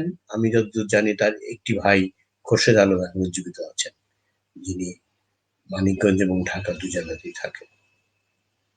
তা আমার মনে হয় তোমার যে বেদনা বিধুর অভিজ্ঞতাটি আছে, সেটি যদি তুমি আরো বৃহৎ পরিসরে আহ, লেখার আকারে নিয়ে আসতে পারো, তাহলে এটা ইতিহাসের একটা অংশ হয়। এবং আমি মনে করি এর একটা প্রয়োজনীয়তা আছে আমাদের সমাজকে, দেশকে, আমাদের মানুষকে, এবং সেই সময়টাকে বোঝার জন্য তার অবদমন, তার চাপ, তার অপমান, লাঞ্ছনা, সেগুলো বোঝার জন্য এই ঘটনাটি বিস্তৃত বর্ণনা দেওয়ার দাবি রাখে বলে আমি মনে করছি। এবং আমি তোমার প্রতি অনুরোধ করছি এটিকে বিস্তৃতভাবে লিপিবদ্ধ করার জন্য। অনেক ধন্যবাদ। কিন্তু লিপিবদ্ধ বা লেখা বা সমস্ত কিছু দায় বা অধিকাংশ ক্ষেত্রেই আপনারা যারা মানে বিভিন্ন ভাবে আপনি দীর্ঘদিন পত্রিকায় কাজ করেছেন, আমি বলছি না যে সে শুধুমাত্র আপনার উপর, কিন্তু আমার মনে হয় যে আমরা যতগুলো বই পাই বা যত কিছু পাই আমরা এখনো বলছি, এবং আজকে অনেক ভাষা সৈনিকের কাছে হতাশা ব্যক্ত করছে, মানে শুনি আমরা হতাশা ব্যক্ত করতে। এগুলোর পেছনে বোধহয় আমরা মানে সত্যি আমাদের আরো অনেক কাজ করা উচিত। আমরা খুব বেশি সময় দিই। আমি যে কারণেই বলছিলাম বারবার, আমরা যত বেশি আবেগিত আমরা তত বেশি কেউ হয়তোবা দায়িত্ব পালন করতে পারিনি। এবং সেটা আমি, আপনি এবং আর 10 জন সবাই। যাই হোক, আমরা আমরা কি সবাই দায়ী। আমরা কি সত্যি আমরা কি সত্যি ভবিষ্যতে আমরা এই বিষয়গুলোকে আরো চমৎকার করে বা সুন্দর করে ভবিষ্যৎ প্রজন্মের জন্য রেখে যেতে পারবো কিনা, সেই প্রশ্নের বিষয়ে আপনার একটু কথা শুনে আমরা আজকে আমাদের অনুষ্ঠান শেষ করব। প্রত্যেকেরই দায়িত্ব আছে। আমি আমি মনে করি যে আমরা যে যেখানেই আছি না কেন, যে পেশায় থাকি না কেন, ভাষা আন্দোলন এবং অন্যান্য আন্দোলনগুলোকে তুলে ধরবার জন্য আমাদের দায়িত্ব এবং কর্তব্য আছে। আজকের এই আলোচনা থেকে আমি অন্তত উৎসাহিত এবং উদ্বুদ্ধ হচ্ছি যে অন্তত আমি শহীদ রফিককে নিয়ে কিছু লিখবার, আমার কিছু কিছু লেখা আছে অনেক আগে, সেগুলো ছোটখাটো, এবং সেগুলো উপাদানের অভাবে আমি বিস্তৃত করতে পারিনি। কিন্তু আমি আজকে খুবই উদ্বুদ্ধ। আমি তোমাদের এই সংগঠনকে ধন্যবাদ জানাই, ব্যক্তিগতভাবে তোমাকেও ধন্যবাদ জানাই এই ধরনের একটি আয়োজন করার জন্য। এবং যারা শুনছেন, যারা যে ক্ষেত্রে আছেন না কেন, তারা এ বিষয়ে এগিয়ে আসবেন এবং অবদান রাখবেন, এই আশাটুকু রেখেই আমি শেষ করছি। তোমাদের সকলকে ধন্যবাদ। আপনাকে অসংখ্য ধন্যবাদ। আমাদের সাথে আরো যারা এর মধ্যে যুক্ত হয়ে আমাদের বিভিন্ন রকম আহ, আহ, মন্তব্য করেছেন, এবং তার মধ্যে আছেন আমাদের অতি পরিচিত প্রকৌশলী মৃণাল পাল, আছেন ডক্টর বিলকিস বেগম চৌধুরী, সমরেশ মজুমদার আবার লিখেছেন, আমাদের প্যারিস থেকে প্রিয় দাদা পৃথ্বীনাথ মুখোপাধ্যায় আবার ধন্যবাদ জানিয়েছেন সবাইকে, লন্ডন থেকে ধীমান মজুমদার এখনো আমাদের সাথে আমাদের উৎসাহ দিয়ে যাচ্ছেন, সমরেশ মজুমদার, এবং তারপর ঢাকা থেকে চিন্ময় মন্ডল, কানাডা থেকে সুভাষ দাস, তারপর আরো মন্তব্য করছেন, এবং আমাদের সাথে এখনো আছেন আফরোজা লুনা, সম্ভবত আফরোজা লুনা ঢাকা থেকে, এরপর প্রমাখ খান, আমি ঠিক চিনতে পারছি না আমি আপনি কোত্থেকে। তারপরও আমরা আমাদের পক্ষ থেকে আপনাদের অসংখ্য ধন্যবাদ। পলাশ বড়ুয়া আছে প্যারিস থেকে, বিজন সাহা আবার লিখেছে মস্কো থেকে। তো আপনাদের সবার এই অংশগ্রহণ আমি মনে করি নিশ্চয়ই, যেটা দিলু ভাই বললেন, এই দিলু ভাইয়ের কথা এবং আপনাদের সমস্ত মন্তব্য এবং আমাদের আকাঙ্ক্ষা সবকিছু মিলিয়ে নিশ্চয়ই আমরা নতুন প্রজন্মকে কিছু না কিছু নতুন কিছু দিয়ে যাব, যা ইতিহাসের পেছনের ইতিহাস, যেটা হয়তোবা সবাইকে উজ্জীবিত করবে নতুন ভাবে। তো অনুষ্ঠান শেষ করার আগে সেই যে গান দিয়ে শুরু করেছিল রতন, সেই গানের রচয়িতা আব্দুল গাফফার চৌধুরী সেই কবিতার শেষ অংশটুকু পাঠ করে আজকের অনুষ্ঠান শেষ করব এবং আপনাদের সবাইকে আবারও আমাদের পক্ষ থেকে অসংখ্য ধন্যবাদ জানাবো আজকে আমাদের সাথে যুক্ত থাকার জন্য এবং দর্শকদের জন্য আপনাদের মূল্যবান কথা আবৃত্তি এবং গান পরিবেশন করার জন্য। শেষ অংশটুকু আমি একটু পাঠ করছি। 21শে ফেব্রুয়ারি, আজও জালিমের কারাগারে মরে বীর ছেলে বীর নারী। আমার শহীদ ভাইয়ের আত্মা ডাকে, জাগো মানুষের সুপ্ত শক্তি, জাগো মানুষের সুপ্ত শক্তি। হাটে মাঠে ঘাটে বাটে দারুণ ক্রোধের আগুনে আবার জ্বালবো ফেব্রুয়ারি। 21শে ফেব্রুয়ারি, 21শে ফেব্রুয়ারি। সবাইকে অনন্তধ্বনির পক্ষ থেকে অসংখ্য ধন্যবাদ। সবাই সুস্থ থাকবেন, ভালো থাকবেন এই কামনা করে আজকের অনুষ্ঠান শেষ করছি। আপনাদের সবাইকে অসংখ্য ধন্যবাদ।